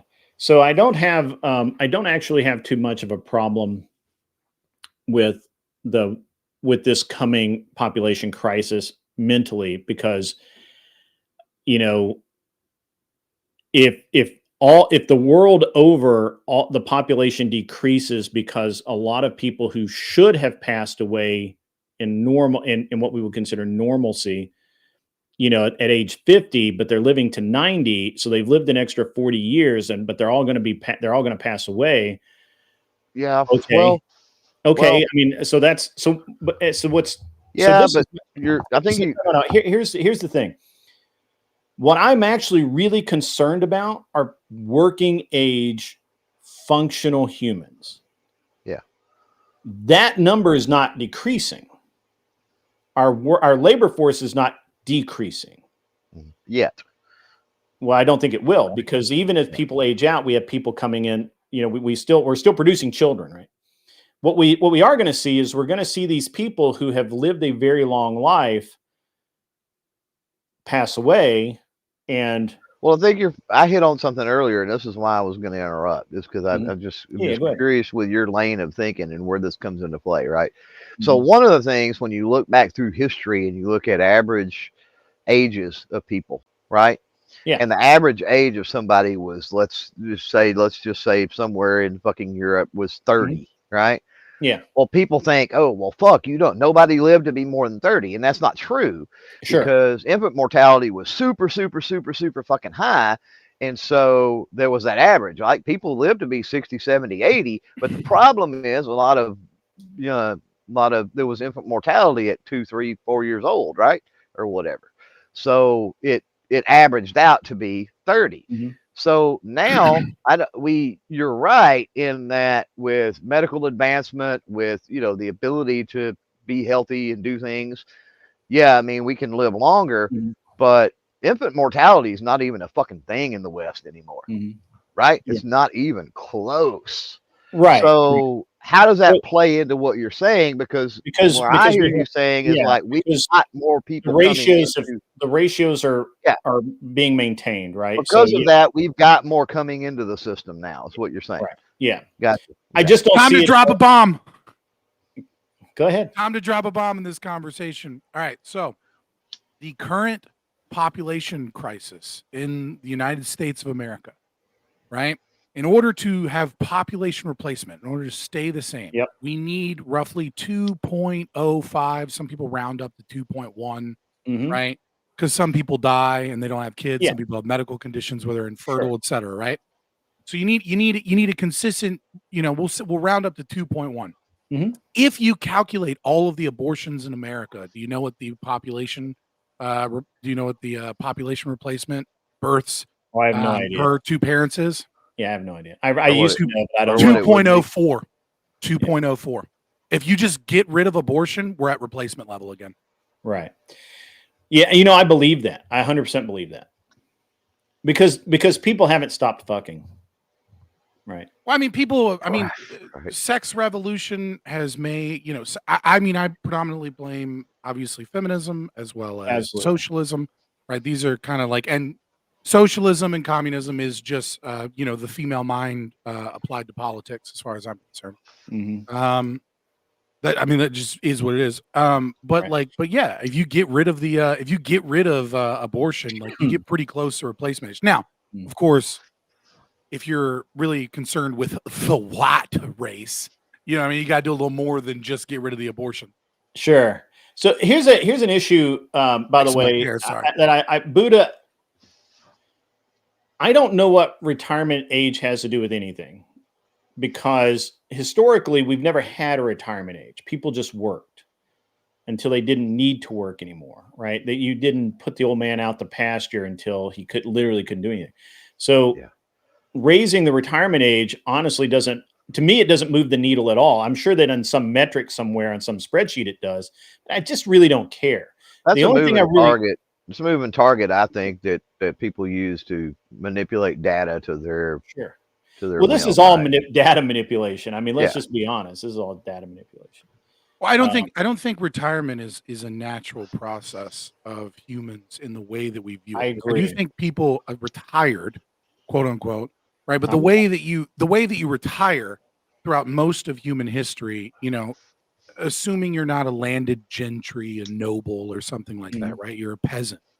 The way that you retire is that you have a lot of children, and then if you're a father, hopefully you have a few sons that survive, right? They go to have their own households within the same community, right? Because nobody's going off to college and marrying somebody and then moving to a different city for a job, right? Like you're insular within your community.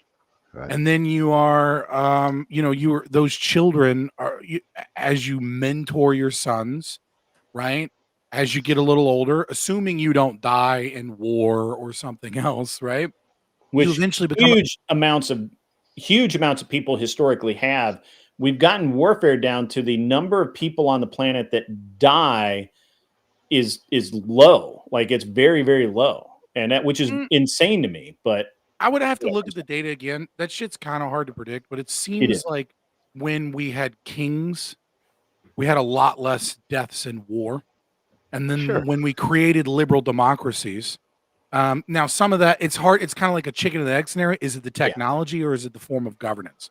Yeah. We could say it's the technology, obviously, that's more devastating, but also the form of governance is as such that there is no, there's no low time preference. A king doesn't want to go to war, an expansionist war he's going to lose unless he really thinks he's going to win that war because it's his land. And he doesn't want to lose. But a politician doesn't give a fuck. Yeah, and he doesn't want to use a bunch of people, so he wants to have the victory decided before he even takes the field, so that just to show a force alone. And also battles, but then there's the technology, not just of like mass weapons and mass destruction, but just the ability to wage war in the winter. But also, wouldn't you want, as a monarch, wouldn't you want more people to pay in more taxes? Well, yeah, right? but or a government in general, right? But it would be, but a monarch would treat the land as their own land. Right. And so anything that destroys the land or the value of the land or kills a bunch of people that would be taxpayers, right, is something that reduces your own wealth and the wealth that you put onto your children. But a president like Barack Obama, let's just use as an example. We could use Trump, we could use anybody, but let's just use Barack Obama, right? He knows he's here for a temporary amount of time. And the more clout and like the more respect he gains from the corporate elite and people like that, the more money he gets for a book deal for a book that nobody buys because a whole bunch of them get purchased and then left in a storage facility somewhere, right? Like his goal is to retire. So getting back to the retire thing, right? His goal is not to be a monarch, to be a king that owns the land. So yeah, I think the entire idea of like retirement age is really just a creation of socialism in the sense that instead of having a family unit and growing old and growing the family and your retirement de facto occurs because of your longevity and family, instead what you have is, well, when you reach this age, you can start getting social security checks. So this is the time when people should stop working. It took a long time to get me there, but you got me there. I understand where you were going now. Yeah.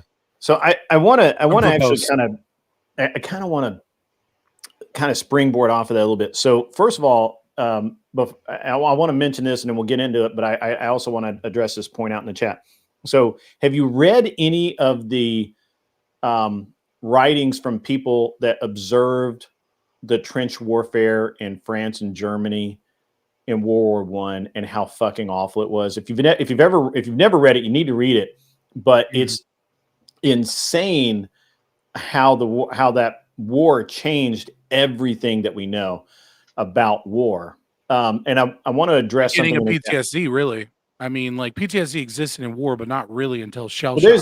We'll talk about that in a minute too, but I want to address this point in the chat. So here's the thing: raising the retirement age is the government gerrymandering the amount of payoff that they have to do to people who are paying in and expecting something out of it. It's a socialist tool. It's wrong. Our government should not be doing it to our citizenry, but they do it anyway. And people live their whole lives. This is a tragedy to me. I'm probably the only one, but it's a tragedy to me that people live their entire lives counting on their benefits from the government in their retirement. Yeah. And that never was. The government gives you, the more the government can take away. And that never was meant to be a thing. You never, a man was never meant to draw any Social Security, a dime. Yeah, it was so bad. I'm actually going to be talking to Ryan Mullally later on tonight on my stream a little bit about this, or probably a lot about this, because I'm going to be going back into the healthcare lodge system and what existed before Social Security. And, just as a little taste, before the invention of Social Security at the turn of the century in the 1890s up to like 1910, 1915, it was very common. So, for example, in metropolitan areas like New York City, 40% of people were in this program, programs similar to this, sorry. They were a part of some mutual aid society or fraternal society. And just to give an example of one, the Royal Order of the Moose, if you were a member of the Royal Order of the Moose, which I think had something like fucking like like 16% of U.S. males were members. Yes. Yeah. There used to be a Moose Lodge right here. And right, so if you were a member of the Moose Lodge in like the year 1910, right, for $10 a year, which would be in today's dollars roughly $350 a year, you had access to healthcare whenever you needed it. You had access to unemployment insurance if it was a legitimate reason that you were out of work, not lazy, because it wasn't the government deciding it; it was your fellow Moose Lodge members, Moosemen. right? So, whatever. Yeah, exactly. If you died, your child would be sent to a school in Illinois, right, which is in Mooseheart, Illinois. And that school, both the men and women performed over 70% better in the job market that graduated from there than the median American, right? So a good private school, if you died, all of your healthcare needs, all of this was taken care of for $350 a year. Mm-hmm. It wasn't until the American Medical Association and JAMA and other organizations of doctors were enraged that this system was negotiating doctor salaries to be too low because healthcare costs were too low that they rabidly petitioned the government to make the AMA an official licensing organization and to put regulations to stop the healthcare lodge system, that all of a sudden people lost access to healthcare, lost access to protection from poverty and things of that nature. And then 10, 15 years after they've killed everything, we get Social Security. Yeah. I mean, and it was the Shriners. By design. Yeah. By doctors. Right. To make sure your healthcare costs were too high. That's why we have Social Security. Yeah. Yeah. And now the doctors are whining because they fucked themselves because now the government sets a limit on what they can be paid. And the price of schooling's gone up so much. And now that, now all this very same doctors who were mad that they weren't getting paid enough back then when they could negotiate, now cannot negotiate. And so they have this ever increasing amount of debt to become a doctor and to have a practice and the insurance they have to carry and everything else, that doctors don't actually make money unless they work for another healthcare system or something like that. They don't make money for years after they graduate, and even then they're not making. Yeah, you want to make money quickly. You go to be a physician's assistant, because then you'll be on some other doctor's license. Or something. You'll never make the big bucks, but or nurse practitioner. Well, in most states, yes, nurse practitioner. They basically do the same thing. The problem is most nurse practitioners need to be an LP, and then they need to go work in nursing for 2 years, and then they need to go back to be a nurse practitioner. Yeah. Whereas PA is just like 6 years in school, boom, you're working. Yeah. So Joseph, the accreditation system was the AMA. The AMA was what you were licensed by either your school. Some schools could give you a license, a medical license, but you were back then you were licensed by the American Medical Association. You paid a yearly dues, and they gave you, and you had to pass obviously had to go to school, an accredited school.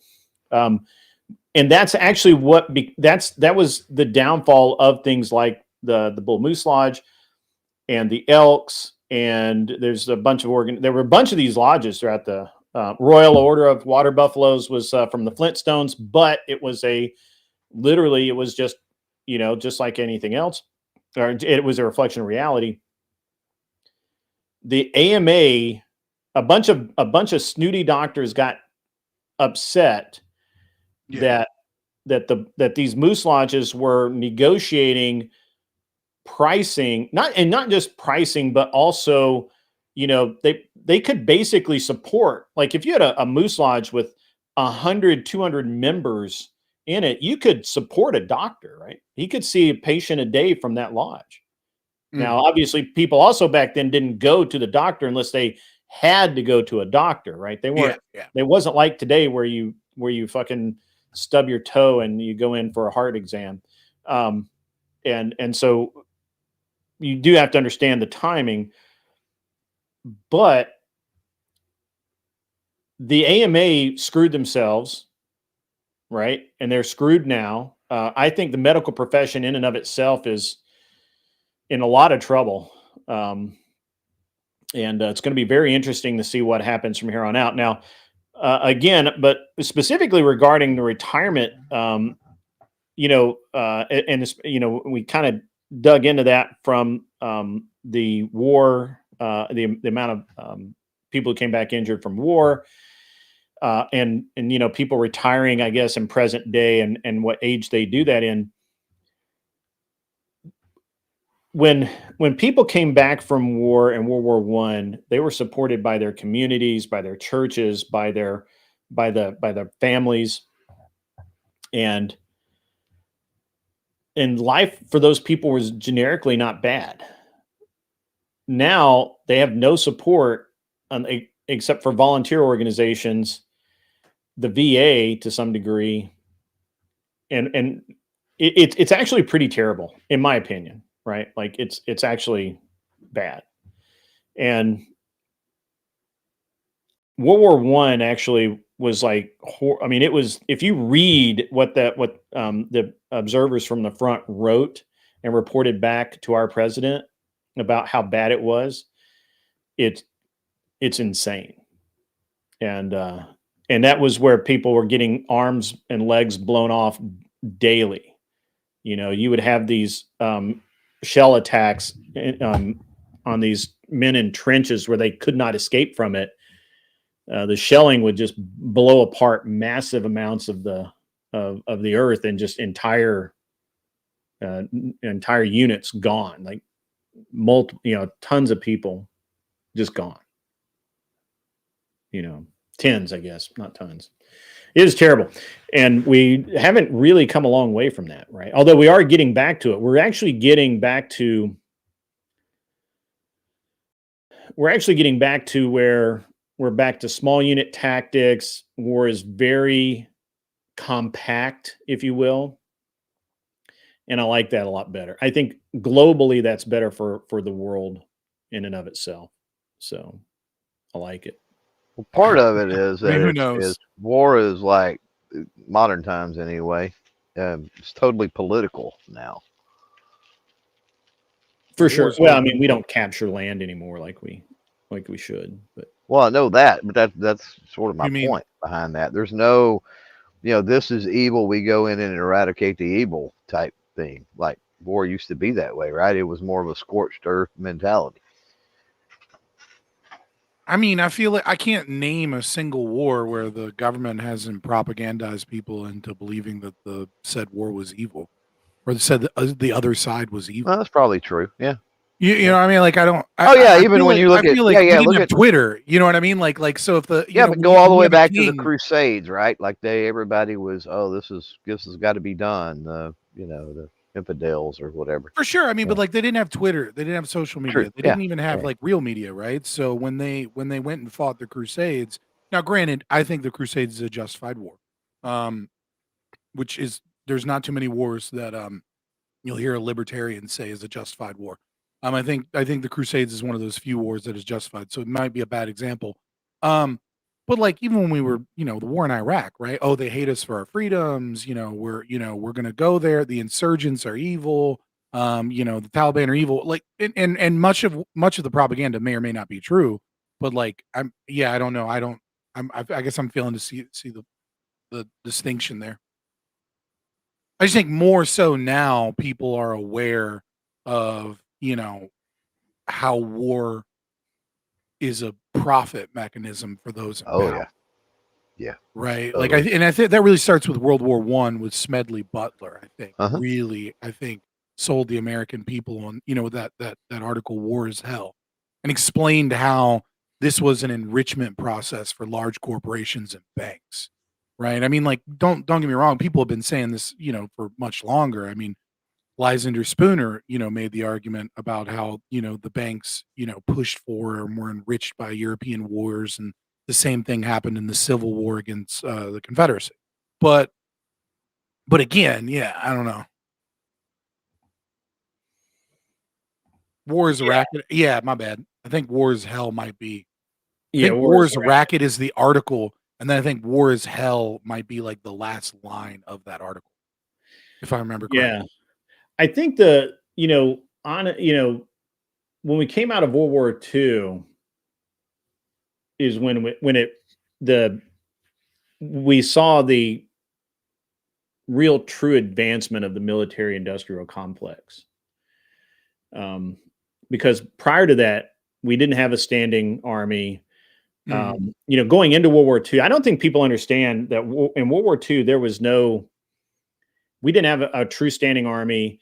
We had very few Marines. A lot of them were in China acting basically as police, guiding missionaries and whatnot through China. Some of them were in Japan, not very many. The army in and of itself was very small, and they were losing officers all the time because they would time out. And leading up into World War II, and then World War II spun up, and it was so hard to get the U.S. in that FDR basically had to. I personally believe that FDR allowed Pearl Harbor, allowed Pearl Harbor to occur. Yeah, I was going to say either through incompetence or through a expediency. Caused. What we know for a fact, right, is that our intelligence operatives in Japan were trying to antagonize the Japanese away from attacking Russians in the can't think of the sea in the areas they were engaged in, and then shift over towards our own people away from we were trying to force them and pressure them into attacking us to some degree. And we know that there was communications, and we know that we don't and then after we know there was communications about potential attacks, we don't know for a fact whether or not he full blown knew about Pearl Harbor or intentionally let Pearl Harbor be attacked and undefended when we knew about the attack hours ahead. We have reports, we have hearsay. We don't have cold hard facts, but we do know that we were involved. We do know that he wanted Japan to attack us. I mean, we do know that it was his policy that shut down the fuel and oil supply to Japan, and as a sort of a shutting down the not like Japan didn't deserve to have their fuel and supplies not be supplied by us. They were evil as fuck, to be fair. All you need to know is look up one thing in chat, boys. Unit 731, and you will see man-made horrors beyond your comprehension and know that was the Japanese. But we put cat ears on them motherfuckers, and all of a sudden we're like, the Japanese are the coolest ever. Well, I mean, after we bombed them. Yeah. So whilst continuing to supply Argentina and other countries with oil and gasoline, who were directly supplying, the people who were, shooting our boats in the Pacific. While we continued to supply them, we stopped supplying Japan in an effort specifically to piss the Japanese off. Yeah. I mean, and he signed that order, and it was, and he was even told, look, if you do this, it's going to be bad. They don't have anywhere to get oil from, and it's going to be bad. Sometimes it really is less complicated politics than people make it. It's just FDR was a commie. That's it. He was a commie, and he wanted us in the war. And everything he tried, we just wouldn't get there. But the same thing happened in World War I. In World War I, we didn't enter the war until supposedly Mexico. I mean, we don't. I assume that it's real, but you have to look at a lot of history with a kind of a jaundiced eye. Supposedly Mexico sent a communique to Germany, basically saying that they would help Germany invade the U.S. for the southern states. They were willing to invade the United States, and that was the impetus to push us. That was supposedly the impetus to push us over the edge. That probably wouldn't have ended well. Well, I mean, you never know. Yeah, at that point in World War I, the German U-boats were sinking basically everything that don't worry. Huh? I said, but don't worry, because after World War II, America learned its lesson, and we got rid of Congress's, completely stated articles of power and their ability to determine whether or not we can go to war. And now, we just go to war whenever we want to.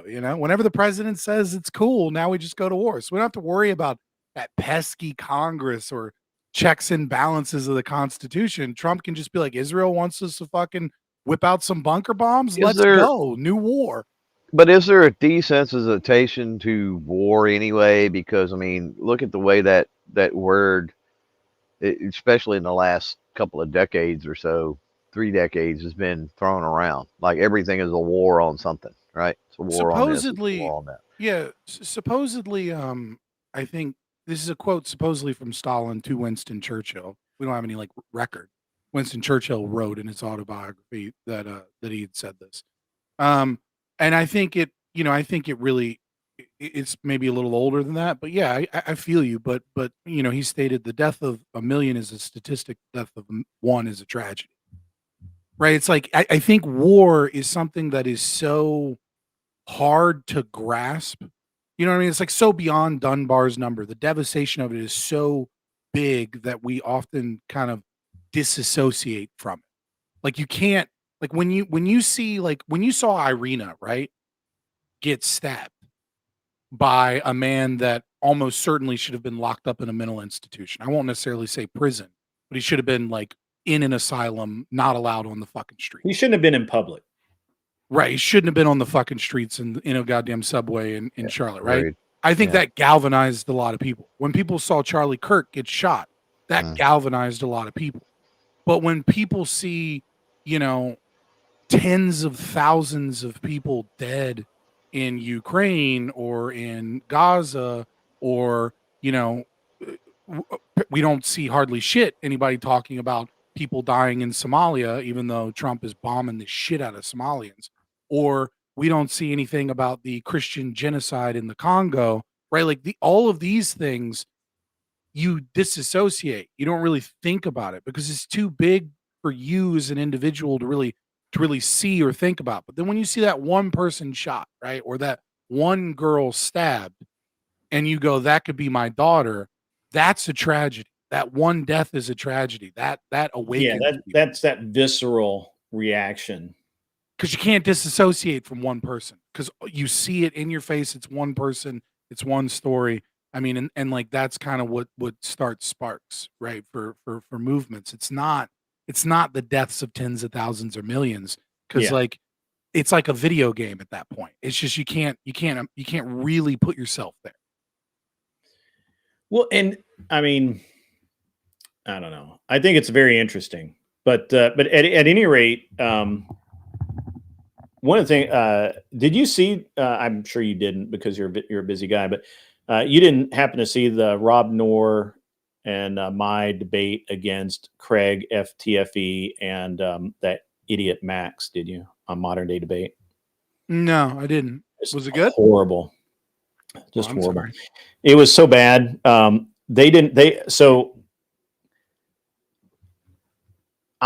think Rob and I were both expecting a very professional debate. Mm-hmm. But Greg and Max were not professional. So Craig's only argument was statistics. And he was using the ADL. What was the topic? The left is more violent. Oh, yeah. And so his only refuge was statistics, and he used it's like those charts where it's like where they ignore certain types of violence. So and then it was the FBI and the everybody ADL, is right wing. Yeah, ADL, FBI, and CSIS, right? And he's like, all of these stats say that the right is more violent. And I'm like, well, I understand that you have those, but the problem is that those stats only consider fatalities as violence. So if somebody gets hit in the face, that's not violence according to the FBI. That doesn't go on the list. And he's like, well, then that means just that, that obviously that's the ultimate violence. So the right is more violent. I'm like, that's not really how that works. And they absolutely, he couldn't move. He had pegged himself to the statistics so hard that he couldn't move off of it. Right. Because it's like, well, let's look at property damage. Let's look at we did. how many, you know, like let's look at how many people get, you know, when you hear that someone like this, maybe I'm old now, you know, obviously you might not be the right crowd. I'm normally saying that to chat because my chat's usually Gen Z. You know, but I feel like a lot of people forgot, like, didn't we forget when like Antifa was just throwing milkshakes with lye in them to people? I brought that up. And burning them. When the concrete milkshake that they threw in Andy Go's eye, right? Yeah. So, I mean, like, I think the real thing here is, you know, increasingly, especially, you cannot trust statistics. And so you really have to argue from first principles, and you have to make the left argue from first principles. And we tried for almost 4 hours. We tried for almost 4 hours to get them to argue first principles. And it would literally always degenerate back to, but my statistics say, and we're like, but we've told you why you can't trust the statistics. So then I tried to perform an internal critique, and I'm saying, well, what do you consider violence? They wouldn't, they both had different definitions of what violence is, and they would not agree that they wanted to do like a it's like a millennial woes on Twitter, right? Yeah. Put out something, and it's like, this is like a pretty common retort now on Twitter, is just his tweet, which is, it's amazing how much leftist discourse is just intentionally misunderstanding things and thus making communication impossible. Right? Like that's all that is. It's just, I have the true.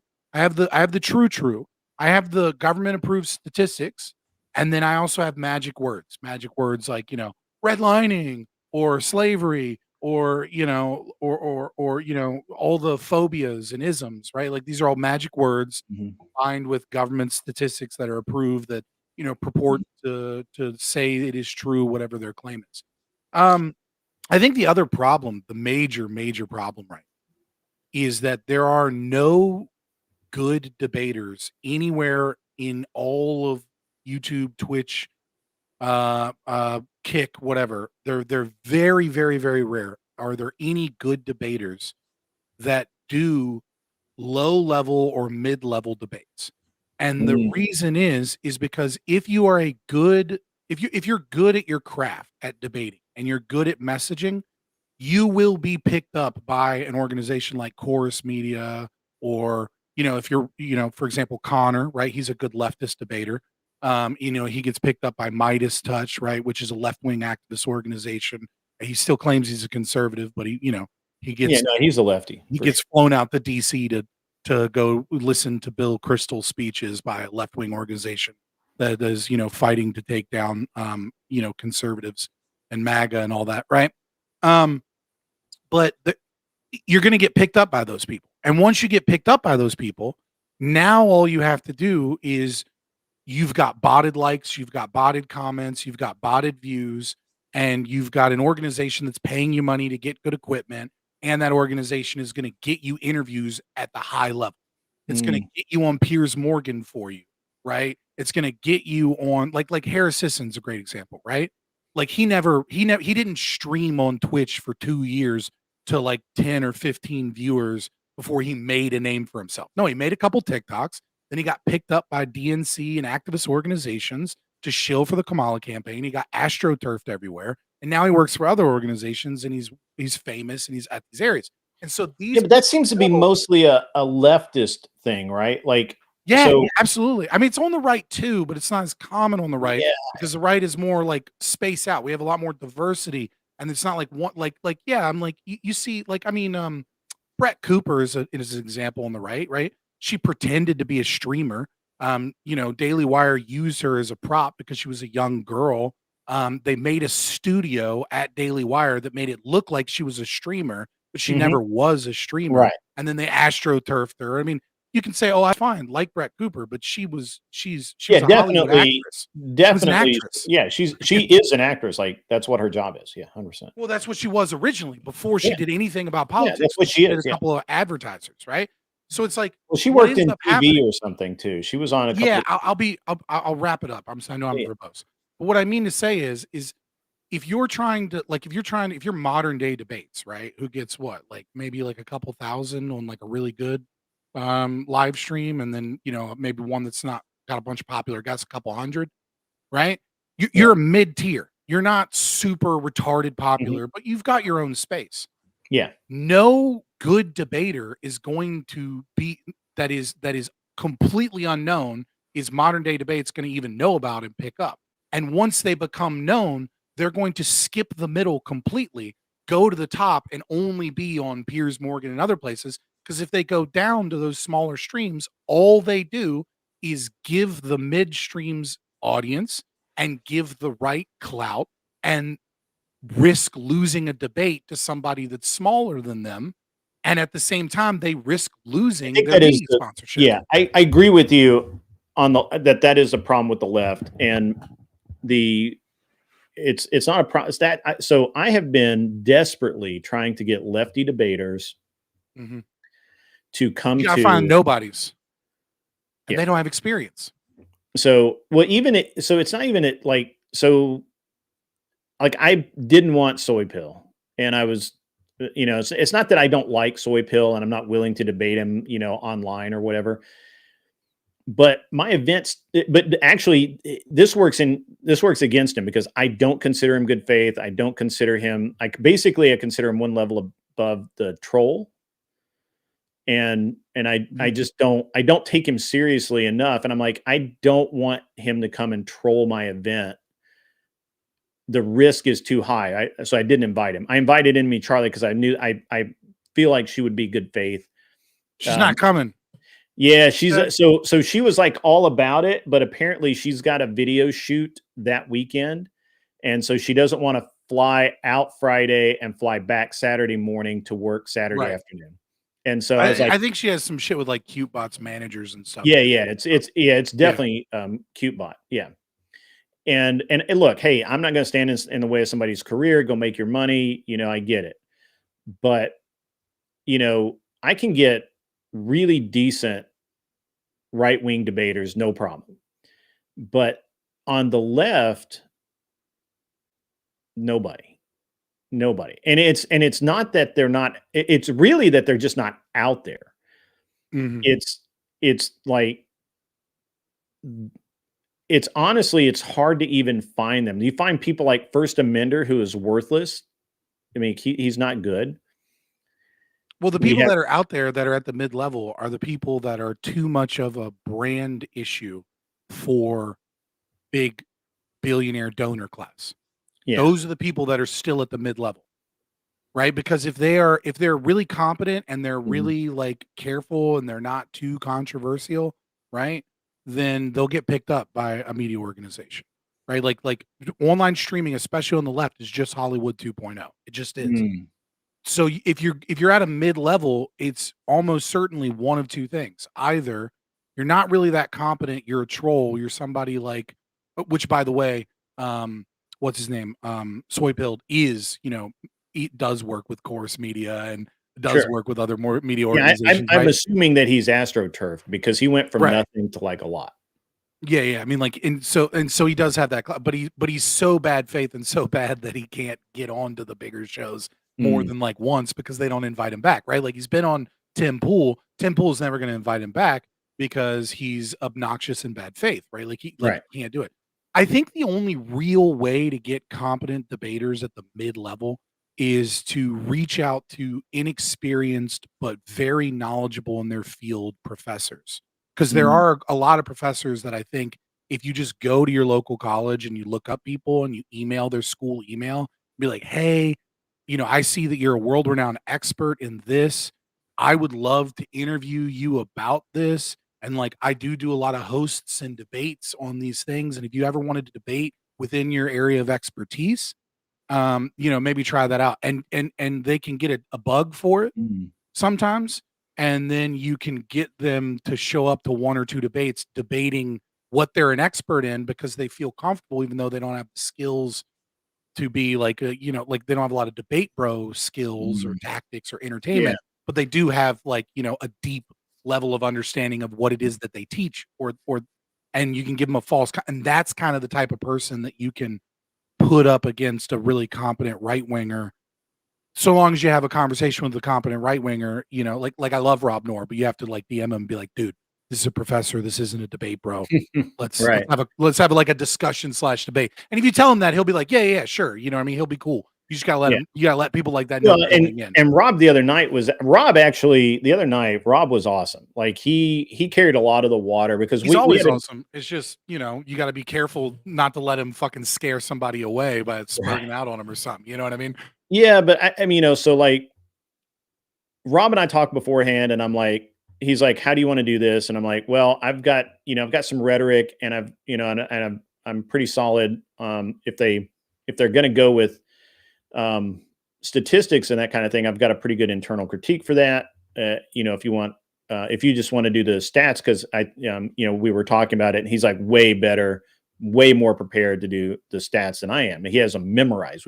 We've each done that. Anytime I do a 2v2 with Rob, I'm like, you handle the stats, I'll handle the philosophy, because it's just right, exactly. He's just way better. He's just constantly reading. So good. Every like that motherfucker will remember every goddamn news article that came out in the last. He'll be like, actually, the New York Times said this in 2017, and I'll be like, how the fuck do you remember that? Right. But at the same time, when you get into philosophy, he starts getting weak. Yeah, right? He's very and much that was our deal. News driven guy. Yeah. That was actually our deal. And to be honest, you know, Rob was awesome, and he did his job perfectly. The problem is that every time I would try and engage on philosophy, they would just spurg out, or they would just start talking random bullshit. And dude, you got to do. Hold on, I'm gonna give you a tip here. You remember the second Matrix movie? Yeah. Okay, you remember when Neo is talking to like the architect or whatever the fuck his name is, and he goes on this long ass fucking rant, and then he goes, "But you didn't answer my question," and he's like, "Oh, you were faster than the others, right?" That's what you have to do to them. Is you let them spurg out, and then you wait. And this is when you feign being real calm, right? You don't get overly emotional, and then you just wait, and then you go, notice how they still didn't answer my question. And then you go in to twist the knife, and you go, because they're a fucking coward, and they know that it exposes the weakness in their arguments, and they refuse. They're running away. And, you know, if you want to admit that you've already lost this debate, that's fine, right? Like that's kind of how you have to handle when people like go on this long thing and just refuse to engage in like the argument from first principles. You have to remind the audience, because the audience is retarded, right? Always remember that the audience is retarded, because the audience is made up of typical Americans, maybe slightly smarter, but right? Like you got to remind that they're like goldfish. They have a 6-second memory. They don't even remember the question that you asked them. They just remember the speech they got. So you got to remind the audience of retarded goldfish. And I'm talking about you, chat. You're all retarded goldfish. I love you. Is like you got to remind them, right? That the question was not answered, and that they ran away, and you remind them over and over again. Yeah, so it really was one of the it really was a kind of like it was a very bad episode of dumber are debating us, right? Like they just and the Max guy was off the rails. He didn't know where. I don't even know if he knew what argument we were actually in, and the it was just bad. It was really bad. Know what an argument is? That's one thing I've noticed is a lot of left-wing people, they don't even know what an argument is. No, he never made an argument. They don't know the difference between an argument and a claim. Most of them think a claim is an argument. Yeah. He was very. They were both, and Craig. So Craig has only been really debating flat Earth people and conspiracy theory stuff. I mean, that's the fucking low-hanging fruit, but that's fun content. I get. Who are these people that love flat Earth debates? Modern day debates. That's just like, who are these people? I don't know. And why are you interested? Right. Like ancient Greeks figured that shit out with shadows and math, dude. Like what? Like welcome to fucking AD. Okay, welcome to AD. That's how long we've known about this. Yeah, it was just a really interesting. It was a bad debate for them. It was good for us. Rob did exceptionally well, but it is also supposed to be a 2-hour debate. It ended up, and Rob finally at the 4-hour mark, Rob's like, I gotta go. Like I wasn't. I mean, we're way over time here, And the other thing was, they also did something really weird. Now this is bad on the moderator's part. So we get to he asked for our final final statements You're before live closing. now. Don't be talking shit about moderators right now. Oh, they fired the moderator. Oh, okay. Well, yeah. Well, then fuck that guy, whoever that guy was. They fired the moderator, dude. I didn't see. You know what I mean? Yeah, Kel, throw him up. You know what I mean? Like, fuck that guy. I don't know that guy. Like, whatever. But this is now that it's safe. Moderation. I'm right? I'm like a female Twitch streamer now. Now that it's safe to talk shit on Mizkif, let's go ahead and air out all our dirty laundry. Right. And so we get to the end where he's like, okay, this will be your final comments and we'll go to closing. But then he's like, well, we'll read these super chats. And Rob's like, you're kidding me. Like, I'm done. Like, and he sat there for like 2 super chats. None of the super chats addressed Rob and I really. So Rob's like, I got to go. I'm out of here. And I agree with him doing that. Yes, Joseph, they fired him over that debate. And it was, it's based actually. It's really based because he did a horrible job. And but it was interesting. It's just so bad that the left was just so out of it. But yeah, it's just like until we like that's the thing, man. If you're gonna be hosting and moderating debates, you got to go find professionals because they're overly confident in their area of expertise. Yeah. You know, you go find an econ professor to fucking debate, a libertarian on economics, or you go find a fucking gender studies person to debate like some red pill guy, right? Right. And maybe not gender studies, women's studies. They know because they know to keep their shit from the truth. What the fuck are you stalking? I don't know what. Kel, what are you doing? you look like a peeping Tom. What are you doing, Kel? Me? Yeah. She's drinking vodka. Like, apparently. That's what she's doing. I'm at a pool party in LA for Halloween. I know. That's why I called you, Grid, yesterday, because I was like, should I go? But I was like very easily talked into it. And so now I'm in LA. We're some good streams coming up. No, I'm going to be honest with you. There's no good streams coming up from that. Yo, we're out here in There's LA, some clout. You can definitely get some clout in LA. On Twitch, for sure. Yeah. Listen. Didn't Twitch just banned Nina like again? I wonder how long it's going to last for her second sexual assault. The Bronx Asian girl that like stopped sexually assaulting dudes on stream. Coach Kurt dragged me to I tried to introduce one of my friends, Coach Kurt, who like runs like a dating show for like so he can meet a bunch of e-girls basically. And I tried to introduce him to Grid because he's like one of my other like adult friends, like around Grid's age or whatever. And Coach Kurt sees Teeny. He pushes past Grid, like non-ironically. He was like, "Oh my god!" I was like, "Hi, this is Grid 1," and he's like, "Oh, Teeny," and like pushes Grid aside and like runs towards. It was so crazy. I was like, "Coach Kurt, you gotta like have some manners. You're a lawyer. Like he's a criminal defense lawyer. You'd think he'd have like some more manners, you know?" Yeah. Unfortunately, he's a he. And he's get real dumb around women sometimes. Like, my first 2 VODs from TwitchCon, I was just like running around with him and we were just meeting different e-girls. I was like, I've never watched this girl in my life.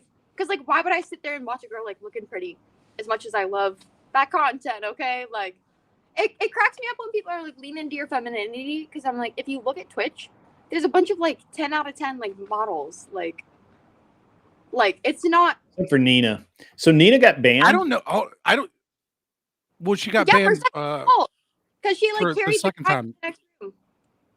Well, she sexually assaulted a second guy, right? Like the first guy she sexually assaulted, that was pretty bad, right? Because Nina did. Him. Well, no, the super popular Asian chick. It's like Nina, whatever her name is. Let me find it. The debater. No, you keep trying to be like Nina, this Nina that we know. I'm talking about the super popular one. Oh, I don't know. I don't know. She has a deep voice, and she's a baddie. She's like an Asian baddie. I don't know how else to describe her. I'm like, but she's Twitch famous, bro. It was so funny seeing Grid at TwitchCon. I was like, this is like if Coach Kurt like came out to DebateCon. It's like fish out of water. Grid was like just looking at all the degeneracy like going on, all the people in like furry suits or like all the e-girls, and he's just like, this is why society has crumbled. I wasn't wrong. It's in INA, right? Like she's like a New Yorker, like yeah, okay. You know, kind of like I don't know how to describe her other than the blackest Asian you'll ever meet. Oh, gotcha. Okay. Yeah, I just thought it was funny. I just think I think it's crazy that people still going to TwitchCon. Like, I mean, like, there's so many people are sitting out, obviously, because you know they can understand that Twitch is just kind of an embarrassment. They can't manage anything, and they can't stop people from getting. But like, maybe with the Imaru situation, people will finally realize that like Twitch is just too incompetent to run anything. Do you know that the guy who assaulted her this year was another streamer's security guy? Mm-hmm.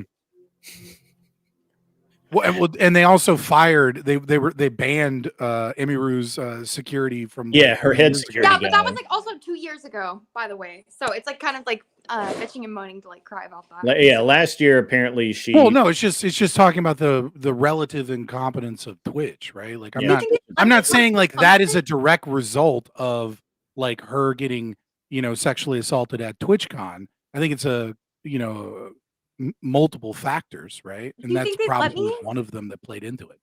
I'm gonna ask. You think they'd let me carve this? There's only one left that's uncarved. I'm gonna carve it. Who's they? You say you're at a pool party, but you're there. It seems like you're in a giant house alone. No, not yet. Not yet. I came out a day early. That's why like my situationship was like, you don't want to be like this person's like assistant. You always end up being this person's assistant and like setting up all the big parties for them.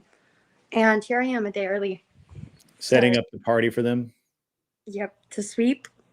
Her situationship that she didn't invite to the party, boys. Yo, he lives in Florida. It's a fucking podium. I actually That motherfucker's a stool, boys. Don't let yourself be do not listen to the siren song, boys. She's out at a pool party away from her situationship. I literally fucking Grid can testify. Grid saw us interacting. I was down so bad for this guy, like down so bad, and he was making me camera woman for him and like the girl he's hooking up with. Like, huh? It's a California thing, apparently. Like, no, I swear to God, I was actually if this being guy a hoe wanted to be is a my California boyfriend, thing. he would be my boyfriend. Being a kept hoe. Oh, okay. Like, I swear to God, if he wanted to like cut me, I would have been down so bad. Like, I would have actually been on so Uncle bad. Gun's coming in hot on the set of Bang Bros. Damn, that's hot. He came in. This is the he brought the between, heat. This is Gen X humor, right? Like it's too maybe it's a difference in our humor because I think someone else had something that was much meaner and much more funny.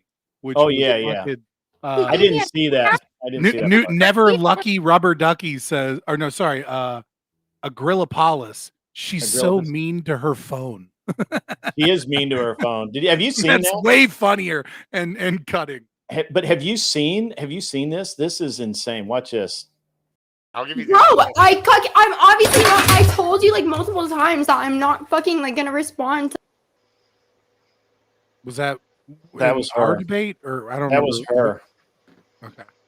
That was her when she threw her phone. She threw her notepad at her phone because she was angry. It covers up your drink, so you can like get it's like roofie proof. Like, you know, another way to not get roofied is not to go to LA pool parties. Yeah, that's the best way to not get roofied is to not hang out with people that you think might roofie you. I don't think anyone here would roofie me. Until they do. And yet you feel the need to protect yourself from roofies. Kel is a leftist, although she's leaning more and more right. We just can't get her there because of pool parties in LA or something. Can I carve this pumpkin? I'm texting Panda right now, even though I'm literally working right now. I'm like, tech. I think she's supposed to be working right now, like setting things up or something. She's goofing off on the internet. Chris, first of all, you cannot fix her. No one can fix her. But more importantly, you cannot fix her. I love you, man. I love you. But an autistic libertarian is not fixing Kel, all right? No. How else is she going to oh, Glare 1% coming in hot again. How else is she going to get on the casting couch without the roofies? And we get a giggle. Ask her about the weight gain. She's looking plump. Ouch. God damn. That's just mean. That's rude. I quit drugs, if you gotta know. I'm like, that sucks. You quit drugs? Yeah, you'll gain weight. You'll gain a candy addiction or just like hand to mouth, like to do something with the nervousness, right? I'm like, bro, that sucks though. I'm like, I think I'm gonna get back on drugs. Thank you, Chatter. No, there's if you're the type of person with a really addictive personality and you're quitting drugs and like you're having a hard time because like you're like, what the fuck do I do? Get into something like running. Get into like a healthy obsession. Yes, Kel. I'm just saying it works for. I'm just saying try it out. Like if you like, it works for a lot of people that get off drugs and stuff. I'm just throwing that out there. Yeah, facts. You're in California. Or maybe swimming. You know what I mean? Go swim in the pool a lot. Do laps. I wish I lived here. Well, you don't have enough money to live there, and True. even if you did, you would lose all your money from the taxes that you'd have to pay from living there. I keep telling her to get out of California. She just won't do it. A pool. Yes, they have a lot of pools in California. How many race riots in LA do there need to be before people move from LA? I'm just curious. Is the weather that That's good? hilarious. All right, what time is it?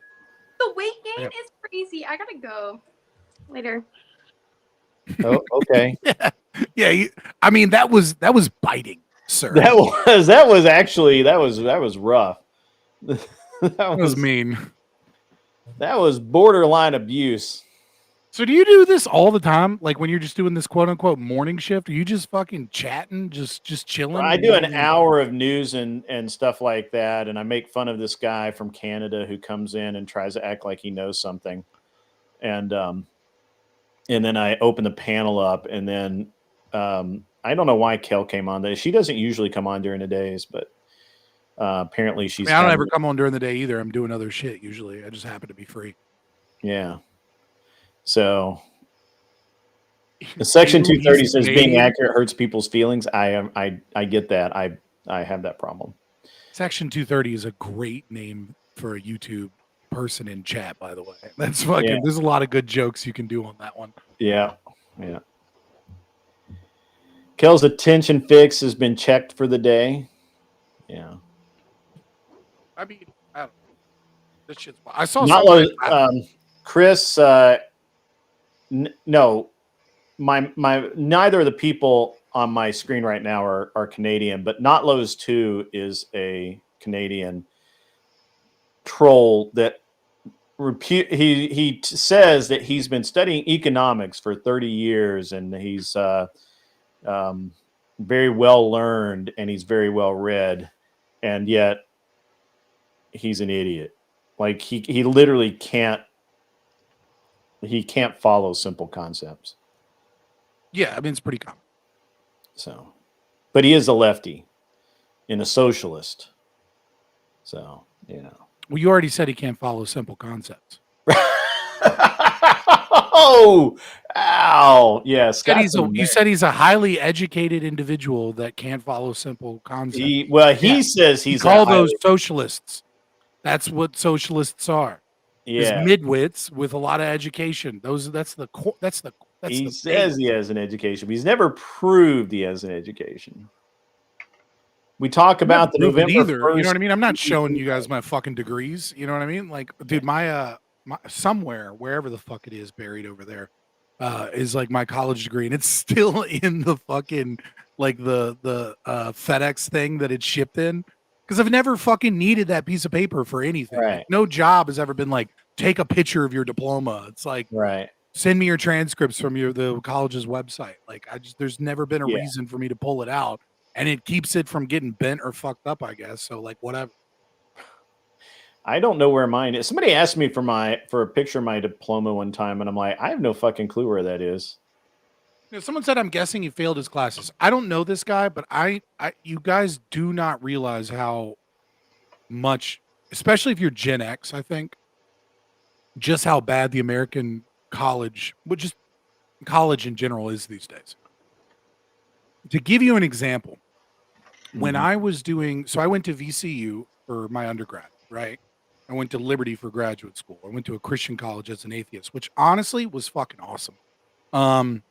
People talk all the time like, oh, those people are, my state, VCU school was way more fucking problematic, and I had to hide my views and fucking pretend to be somebody else to make it. But at Liberty, they were excited to have an atheist. But anyways, I mean, I still had to quote the Bible like in every post, and I had to, like, every paper required like that I source the Bible. But nevertheless, but so my capstone class in psychology, right? So this is, he didn't know the difference between literally and literacy. I said, dude, you're literally stupid. And he said, that is books and paper. And I'm like, no, that's not what literally means. Okay. I feel you, but here we go. So in my capstone class, now a capstone class, for those of you that haven't been to college in a while or haven't been yet, capstone class is like, you have all these prereqs, and then like there's this last class you take. Usually it's your last semester. Sometimes it's your second to last semester of college. It's like it's the final class in your degree program. And so it was like the history of psychology was like the capstone class. And it was mostly about like, Wilhelm Wundt and, Freud and, Karl Popper and, a little bit of philosophy. It was a dumb class. And so day one, my professor, and we're in like, the class has like 80 to 100 people in it, maybe like 85, 90 people. And she goes, who here has read Plato's Republic? So me and one other dude raise their hand, and then 3 women look around. And then she goes, okay, who here has heard of Plato's Allegory in the Cave? And me and this dude keep our hand up, and 83, mostly women, just keep looking around.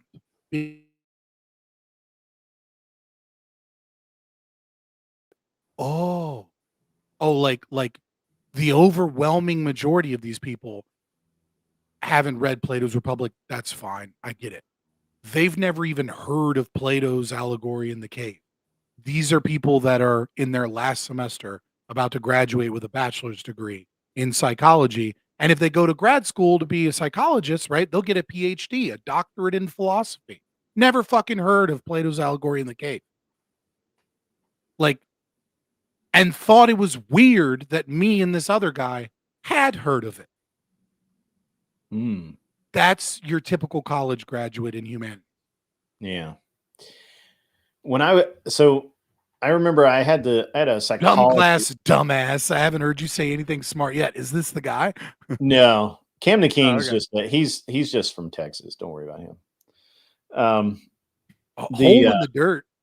This was at VCU. It's a pretty, VCU used to be MCV VCU. What are you talking about?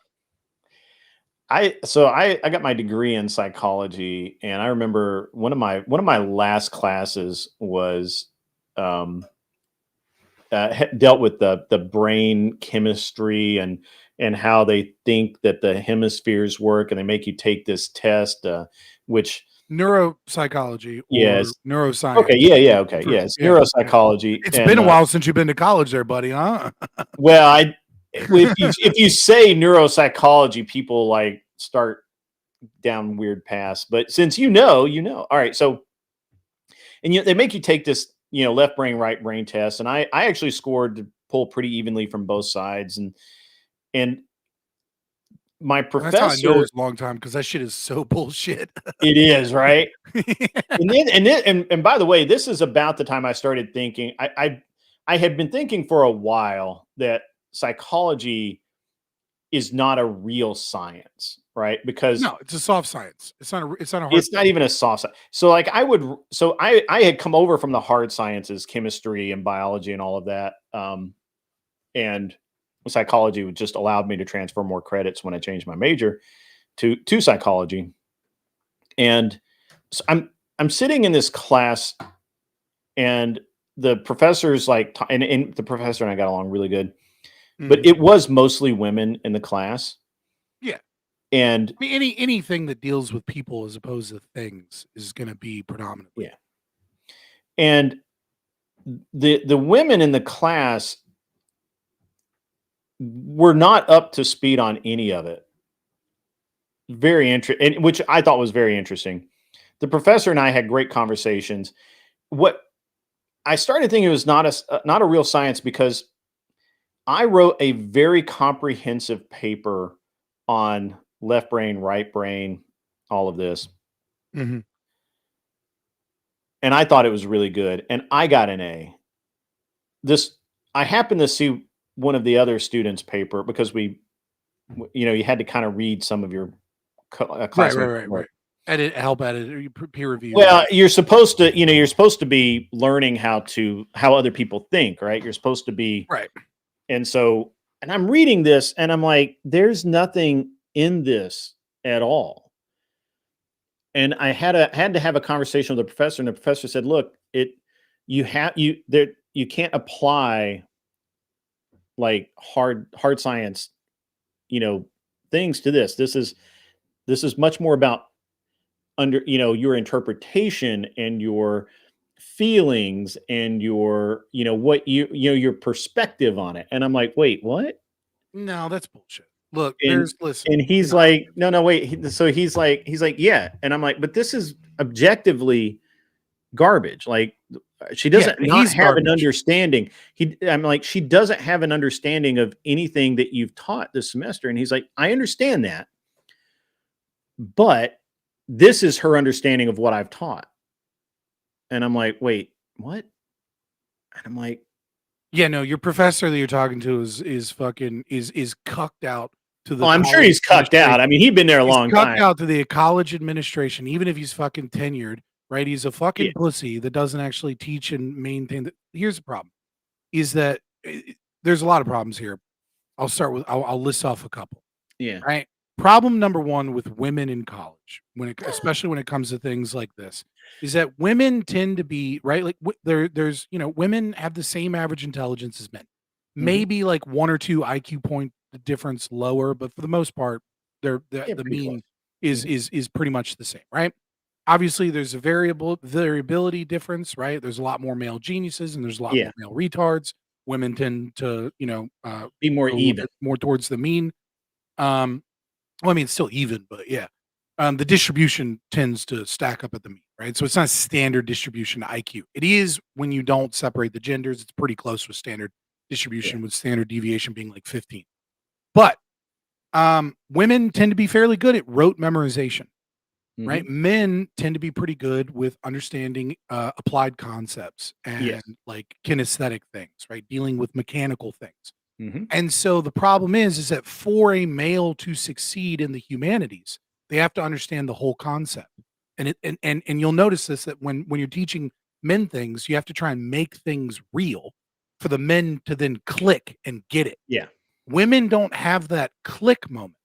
Instead, what women have is they memorize all of the things that are going to be on the test, and then they're really good at getting all the right answers on the test because they memorized all the right answers on the test. The problem is that when you're dealing with humanities and you're, towards the end of your degree program and you're like, okay, now write me a paper that takes all of these things you've learned and conceptualizes them into a theory or a hypothesis about something, is that women are overwhelmingly going to struggle with that. Whereas men they've had to do that the whole time in order to even be able to do well on the test. They've had to get the concept and apply it in reality in order for it to stick in their mind and be like, oh, now I get it. Now I understand why each of these facts are relevant. And so like your cucked out professor is just letting women get A's because the administration says that like you have to pass these people because they're paying customers and not because you're actually teaching a thing. Right. It didn't make any sense to me. And he literally told me that's her understanding of what I've taught. And I'm like, but we're all just retarded goldfish. I didn't say you were just retarded goldfish. That would imply that all you are is retarded goldfish. You are retarded goldfish with feelings and with lives, and you pay taxes, and your liberty is stricken from you. and I'm trying to make you less retarded goldfish so that you can understand how you were being fucked. Okay, you're not just retarded goldfish. You are retarded goldfish that are With potential. complex individuals worthy of some respect in some areas. And I love you. Some of us are armed goldfish. I'm just saying. Some of you are armed retarded. retarded goldfish. Armed Yes, retarded goldfish. correct. It says it's an insult to goldfish. I mean, you're not wrong. No, it was an interesting moment in my college career. And in my philosophy class, my philosophy teacher, which shockingly was male, or the one that I had that I really liked, and I took most of my classes. If he offered it, I took classes from him. Yeah, philosophy tends to be like one of the few places where you get males, even though they're usually a bunch of lefty soy boys. They still tend to be males. Yeah. Because again, it's dealing with how we think. It's meta. Right. And when you get into meta thought, you get effeminate boys. When you get into rote memorization, you absolutely get girls. And then when you get into like applied concepts in reality, you get men. Right. And I am a philosopher, which is why I'm an effeminate boy. Yeah. I want to be a man so bad. Do I want to be a man? One day I may be. I'm a father and I'm still barely half a man. So anyways, I had this professor. He was actually really, really good. He was more of the granola crunching, hiking, go out. Yeah, like he I said, he was more like a boy. He was more like a He's Lord a boy. Byron. Yeah. Yeah, like an unintegrated masculinity, you know? Yeah. And I enjoyed his classes. His challenges were really good. And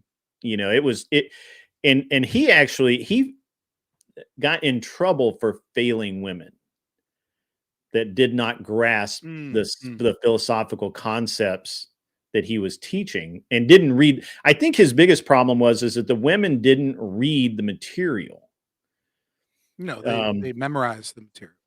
Yeah, they did, and they couldn't. So a large part of 7 different highlighter colors and highlighted the things in the fucking book that like they thought would organize into the different types of fucking things instead of just reading it and sitting and then thinking about the concept and internalizing. Yeah, and I had him for intro to philosophy, and then I had him for Asian thought, and I had him for a couple other classes. Asian thought? Why would you say that about your wife, sir? Yeah, right. It was an interesting class. It was one of the few classes I've ever had where it was okay to say Oriental. And right, like, not be talking about a rug. We got it. Yeah, right. But maybe a doormat. Yeah, right, I'm done with the jokes. The other thing I had an awesome time in college. Obviously, I went to college like 30 odd years ago. Dude, it's been a while for me too. I didn't realize how old I was getting, and then I thought about it, and I was like, oh, I like it's been like a decade. Oh shit. Since like these memories are of a young man. But no, right. I went into the army first, but still. Yeah. But in terms of this, whether or not psychology is a soft or hard science, right? Or whether or not it's not a science at all. I completely disagree with your characterization. Okay. But I understand your characterization. Sure. So let me maybe explain it from my perspective, and then maybe we go. I think that the problem with psychology is that there is pop psychology and counseling and therapy, and then there is psychology. Mm-hmm. And as more women, as more political activists, and as more popularization of psychology occurs, what we see more and more and more, what the average person engages with is pop psychology, or psychology as a science that is really activist literature. Right. Yes. And these two things are absolutely unscientific. Mm-hmm. Right. But also I've worked in like rage mechanism research labs where we're using functional magnetic resonance imaging and looking at photos and cataloging people as, an SPSS to the best of our ability off of like every trait, like religiosity, age, giving them ACE scores, right? So adverse childhood events and everything, to try and better understand the mechanisms behind rage and what other emotions go and what triggers those things, right? Like that is not a hard science. And the reason that's not a hard science is because you can't isolate variables, right? Right. You can't go into a clean room in a laboratory environment and say, when I subject nickel to this compound, this happens. It's always repeatable, etc. Yeah. But when you're doing functional magnetic resonance imaging, you're doing, randomized double-blind control trials, and you're doing the best you can with your methodology. That to me is a soft science, and we have discovered things about the brain. And Okay. what ends up can agree with happening? What ends up happening is counseling and psychotherapy and behavioral economics, right? Like these other fields, they use that information gleaned from the soft science of psychology, and then they try and apply it and use that knowledge. And a lot of that is guesswork. And there are Yeah. people in the field of psychotherapy, right, that means test IQ tests, for example, or that try and clean up satisfaction with life survey or general satisfaction with life survey, so that other researchers can use SLS or GSLS in their research methodology and know that this is a means tested test. So there, even in those fields, there are people that are absolutely doing soft science. But did you girl take on the internet tells you that her 10th boyfriend is a narcissist because he was gaslighting me? Like, that you're talking to someone that is just regurgitating a bunch of bullshit that they've heard from activists and feminists and the internet, and that all of this is fucking garbage nonsense. And they don't know what the fuck they're talking about. Did you ever take experimental psychology? Yeah. I mean, I don't. Did you take? But I mean, so we had I took. I don't know that I took a class named experimental psychology, but I certainly learned of it in undergrad. Yeah. So my college most of my was psychotherapy and psychopathology. Yeah, I was yeah. going to school to be a counselor. So my college had a semester that you did you learned about various how psychological experiments work, how you may, anything basically that you do in life can be seen as and may be a psychological experiment depending on where you're at. And we actually ran some where you would go out and they would shut one of the restrooms down and see if the men would go in the ladies' room and the ladies would go in the men's room, and how many. I mean, it's just one of the just observe it. And they had like a taste test thing where they put the same soda in all the bottles and saw who thought which one was different or what. I don't know. And then how people would follow because someone else had said that this. And just all of the various ways that people are influenced. Behavioral nudging, if you will, something that is super popular with the World Economic Forum, by the way. Yeah, and it's all of these things because you're curious how you get fucking mind tricked into into socialism. It goes deep. Yeah, no, it's a very real thing, and so it was an eye-opening course for me, right? Mm-hmm. Like why would you pick the red one like most of the time? Like why do people pick the red one? Well, it's because of this, and I just had this great. I thought it was a great experience, and I referenced it a lot over my life, and because it showed me how susceptible anyone is to suggestion, especially when they don't know, right? Like, because and it's crazy. I thought it was a great class. I enjoyed it. That was like one of my favorite things in college. Yeah, I mean, I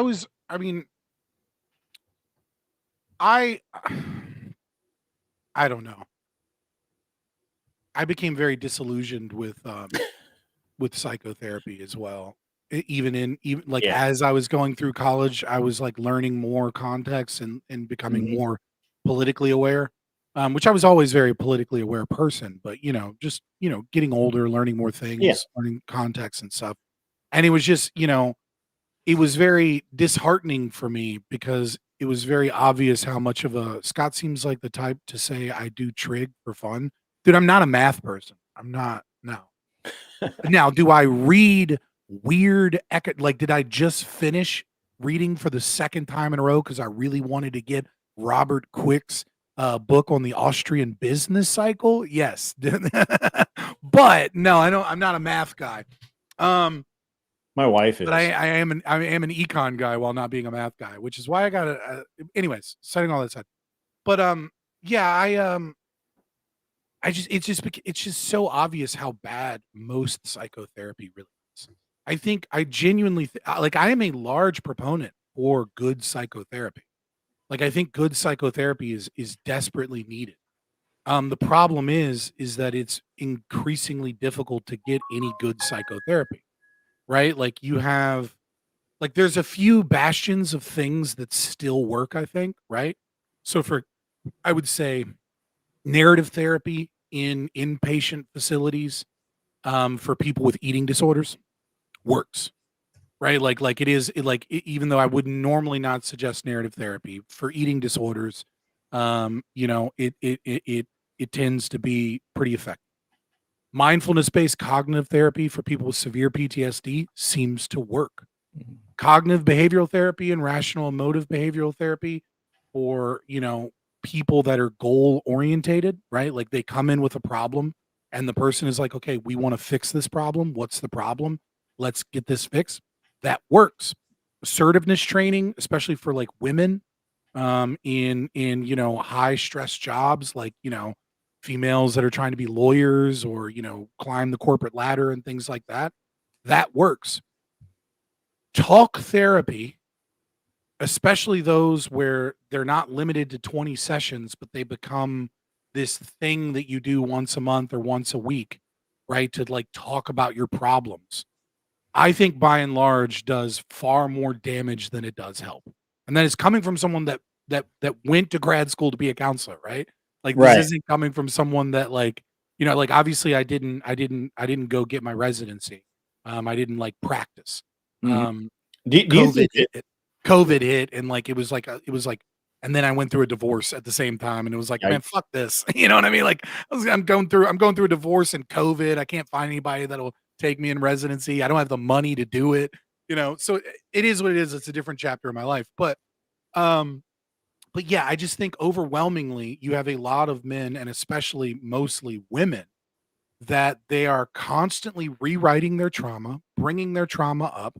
They are doing exactly what cognitive-based therapy and rational emotive behavioral therapy teaches you not to do, which is ruminating and rewriting the history so that you can accept your trauma as opposed to learning coping skills to be able to, match reality, with your thinking as opposed to ruminating in an anti-reality.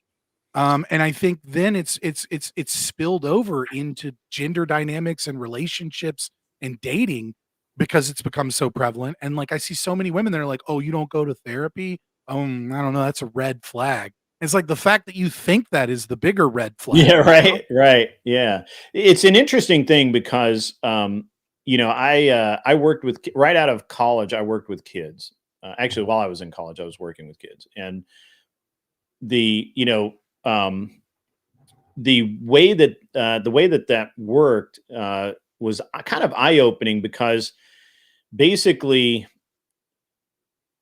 it was I worked for a wilderness program, and these kids are in groups of I don't know, like 8 or 9 or 10 or whatever, and they rely on each other to a very large degree, and it's not so much that they need to talk about their problems. They talk about the things that they're, the way that they think about things, the way that they're looking at things. Now, again, these were all male too. There were no, I wasn't working with female kids, but right. Understanding the mechanisms of the thought is far more important than understanding. It was the thought itself. Yeah. So where does this thought come from, and does this thought match reality?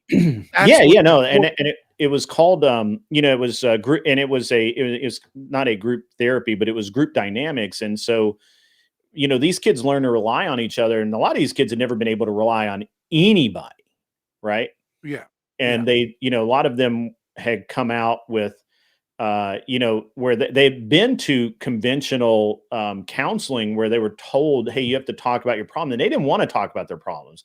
talking about their problems put them in a very bad, dark place. And so what it was more important, and it really showed, I think, that the resilience and the ability to move forward is that we taught them just how to deal with the problem, put it behind them, and how to the mechanisms by which to, when they did think about those problems, when they did trying to kind of see themselves falling into bad behavior, how to kind of self-rescue out of it, right?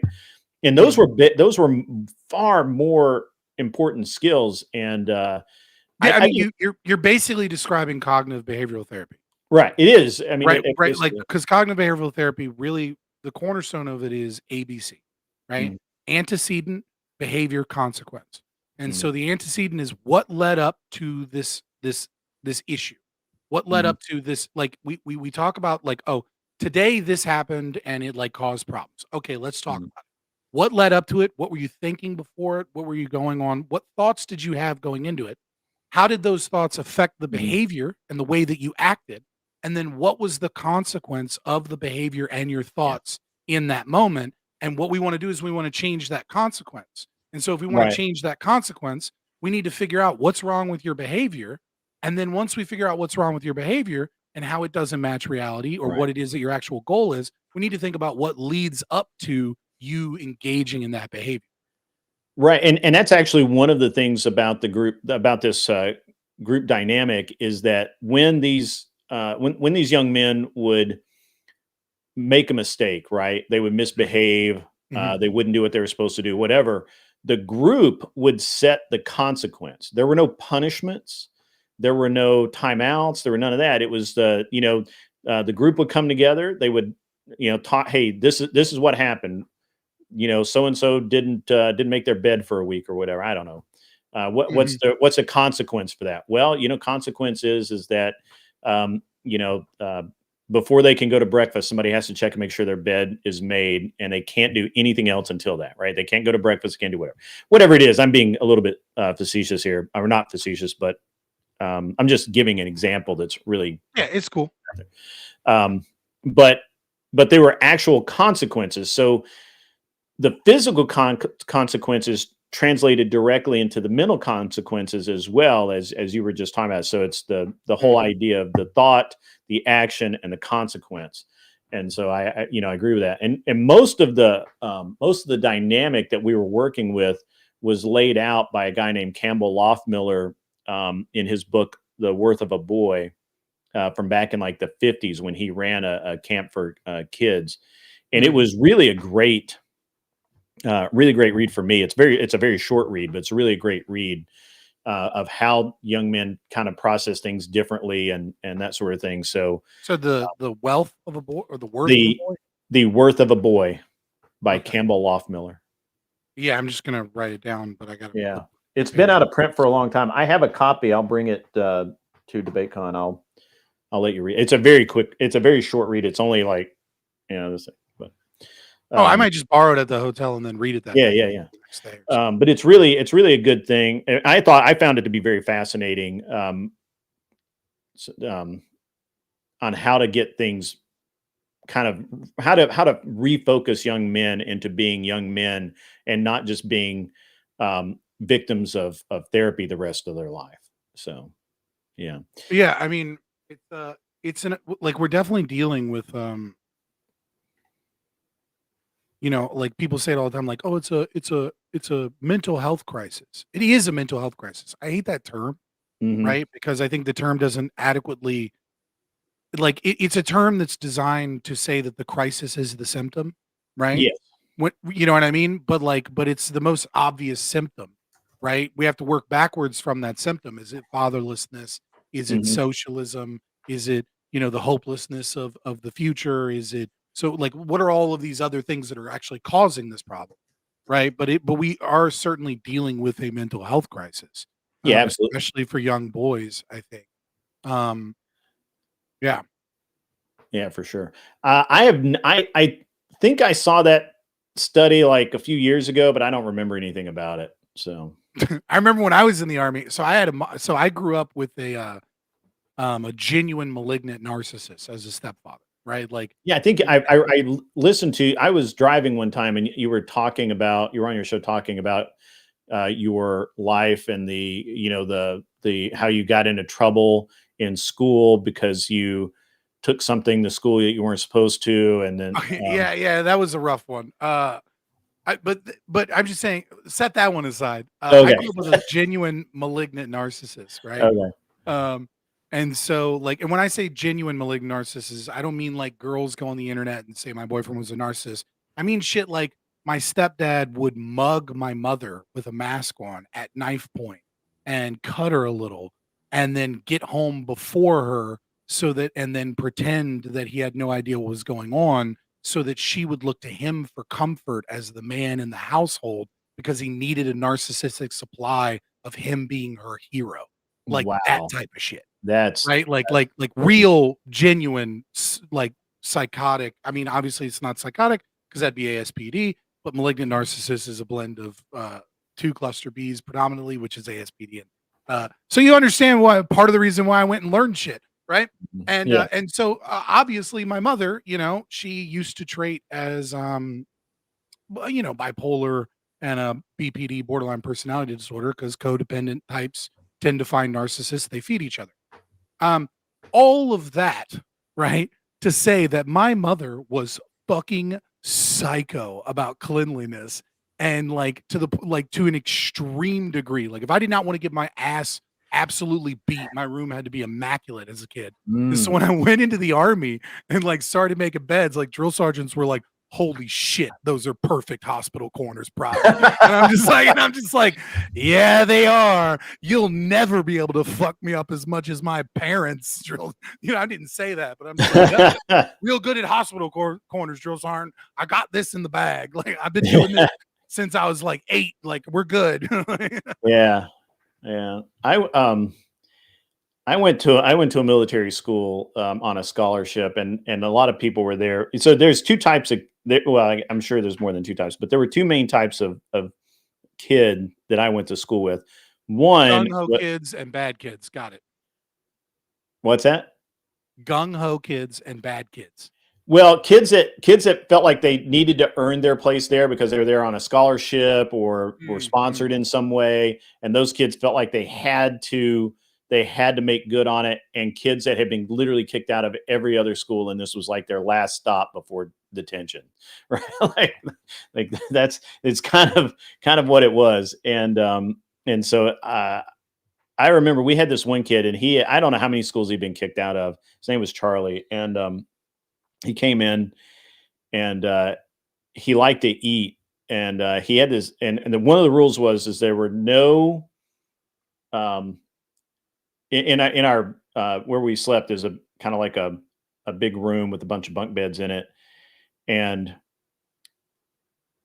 there was no food in there, and because of bugs and mice and other things. Of course. And so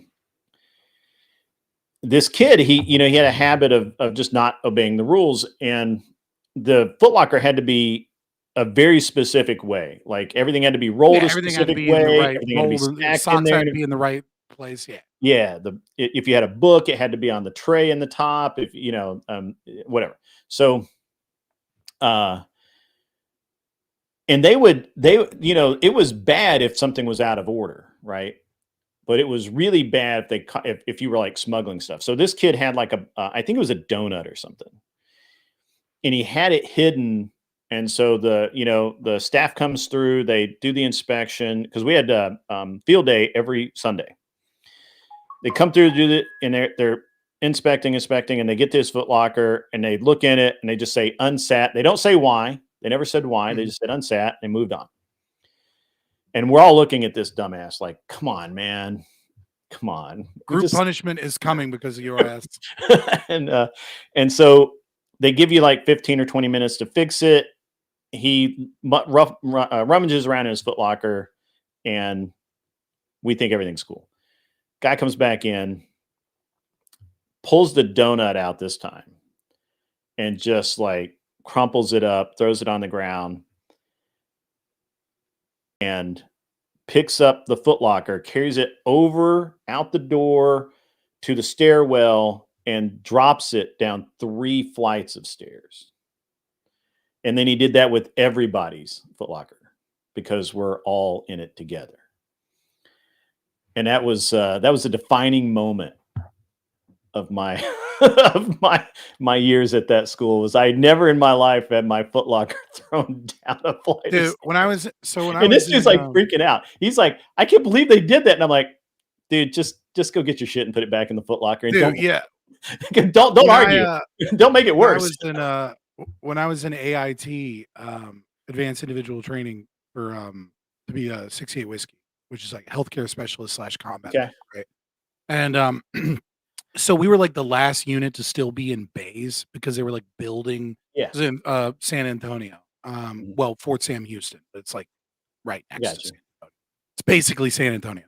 Right. And so we were we were in bays, and like, so I was bay leader or whatever, like in charge of like, you know, like my like platoon's rooms or whatever. And, you know, so we had all these bunk beds and we were like, we had these old bays and we had the oldest one that we were in.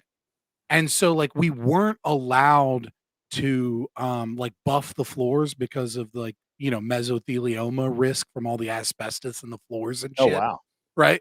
And so like, we were like, no, we are going to have the cleanest fucking bay. Okay.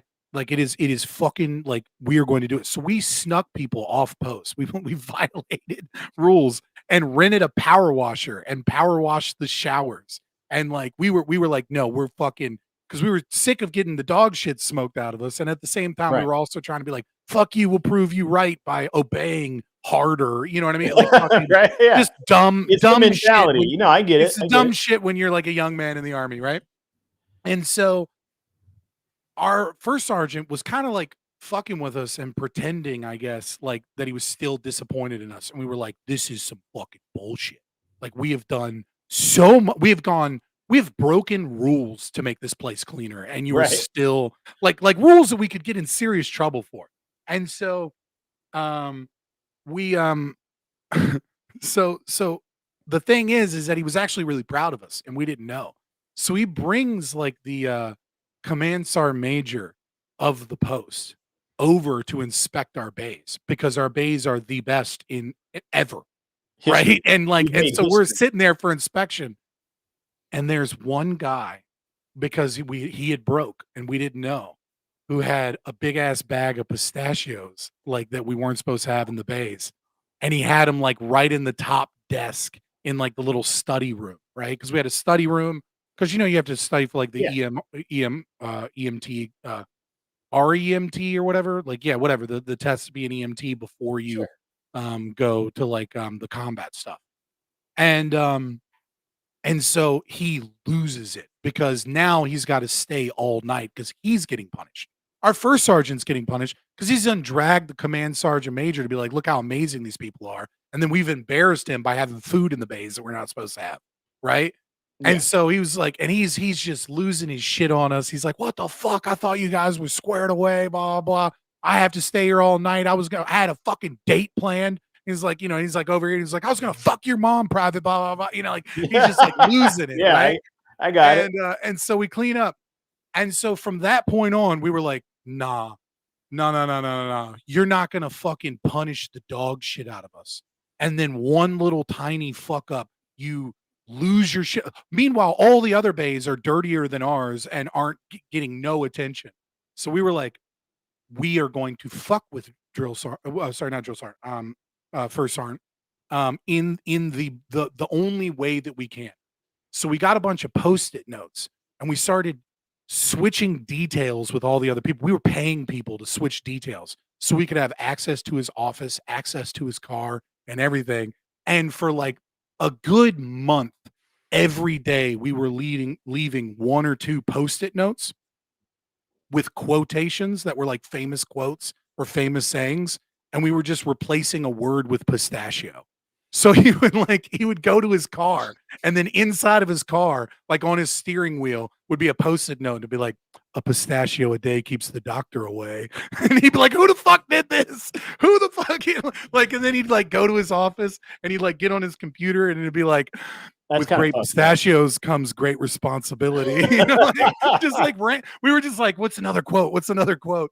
And it was just yeah, dude. So I mean, like, yeah. So I mean, like, there's something about the male bonding experience and trauma that just That's like so that, bad. like you can't. Yeah.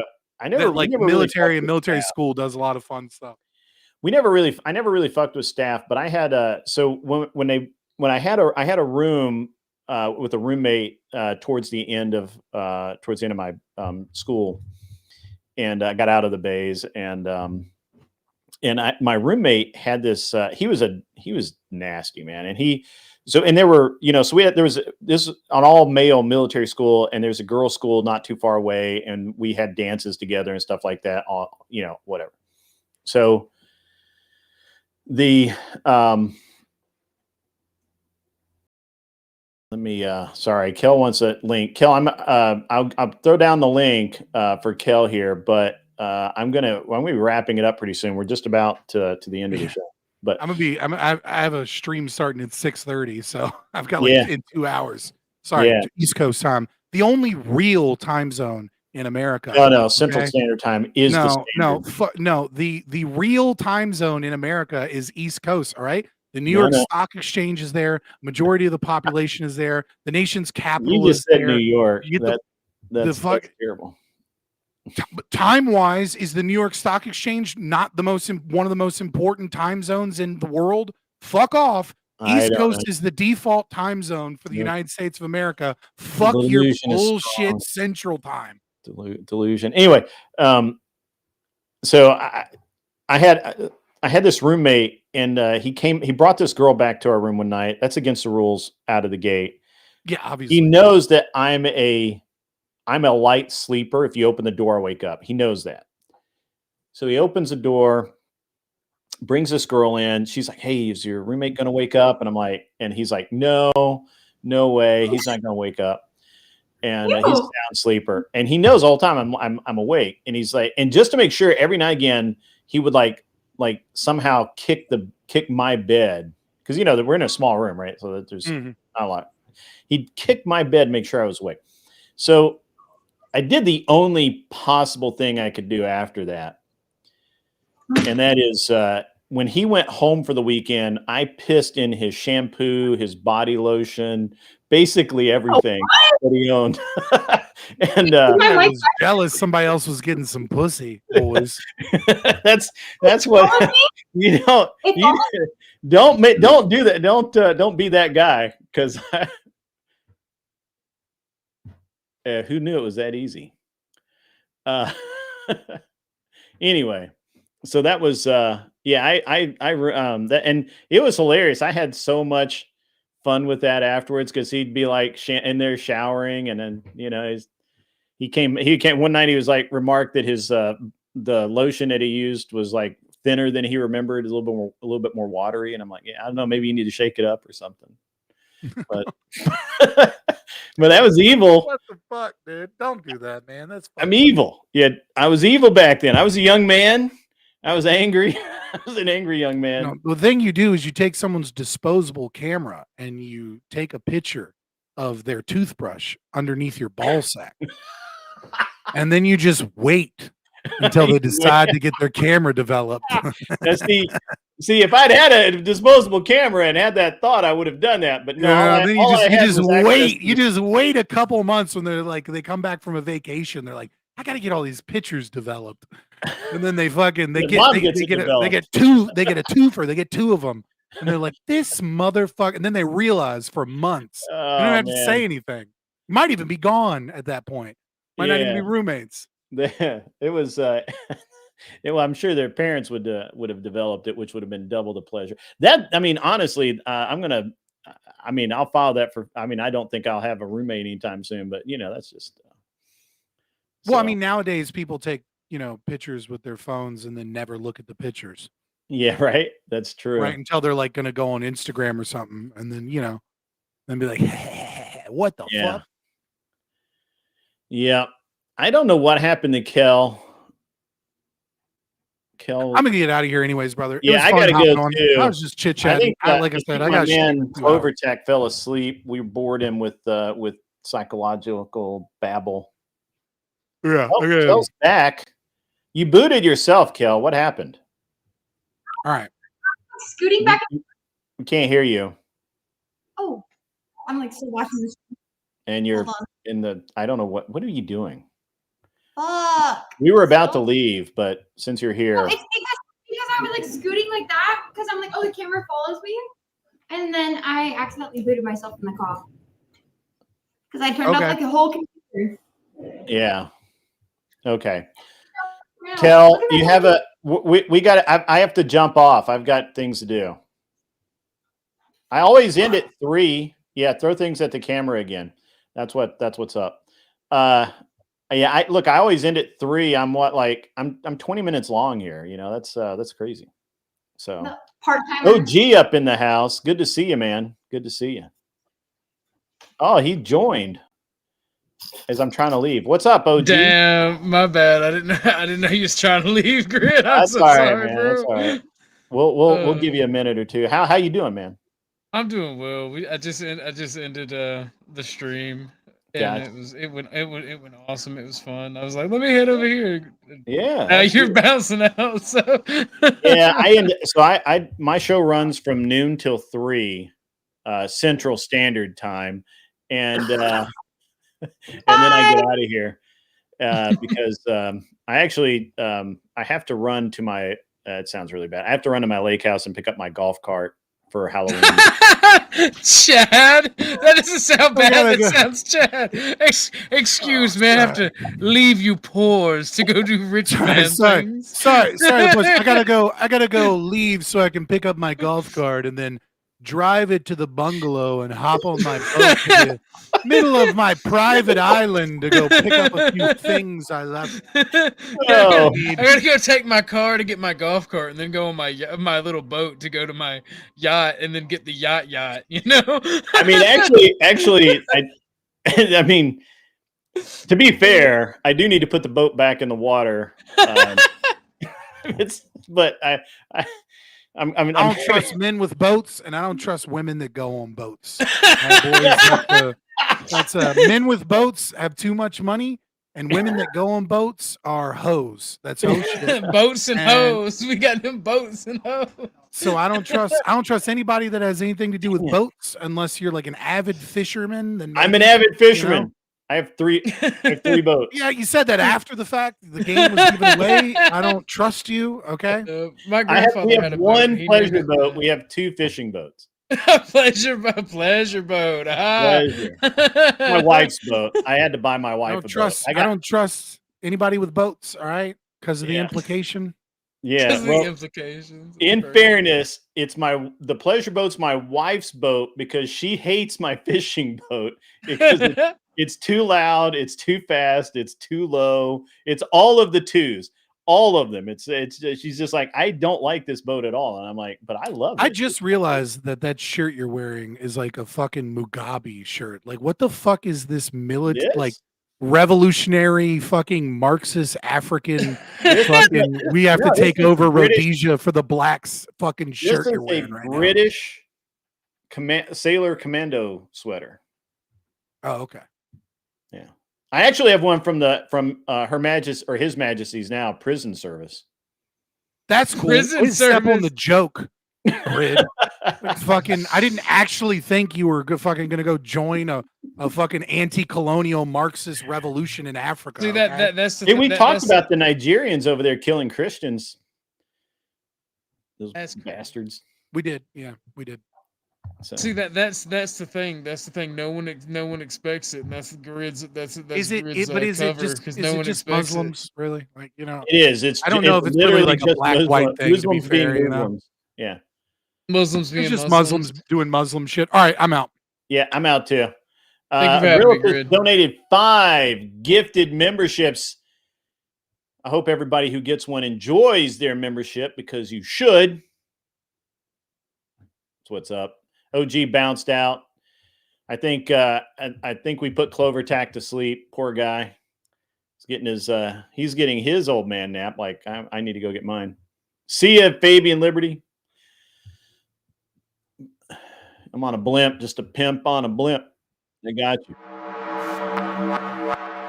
That's awesome. Good on you, sir. Never Cold and Felix both received memberships, along with someone received a membership, along with Adam Bates. Adam Bates, good to see you. Good to see you out there in the chat. Everyone, I will be back tomorrow night with the debate show. We are going to have a lot of fun. Wonderful time. In the meantime, as always, be cool. Wear the glasses if you need them. Everyone, it's been a great show. I'll see you guys.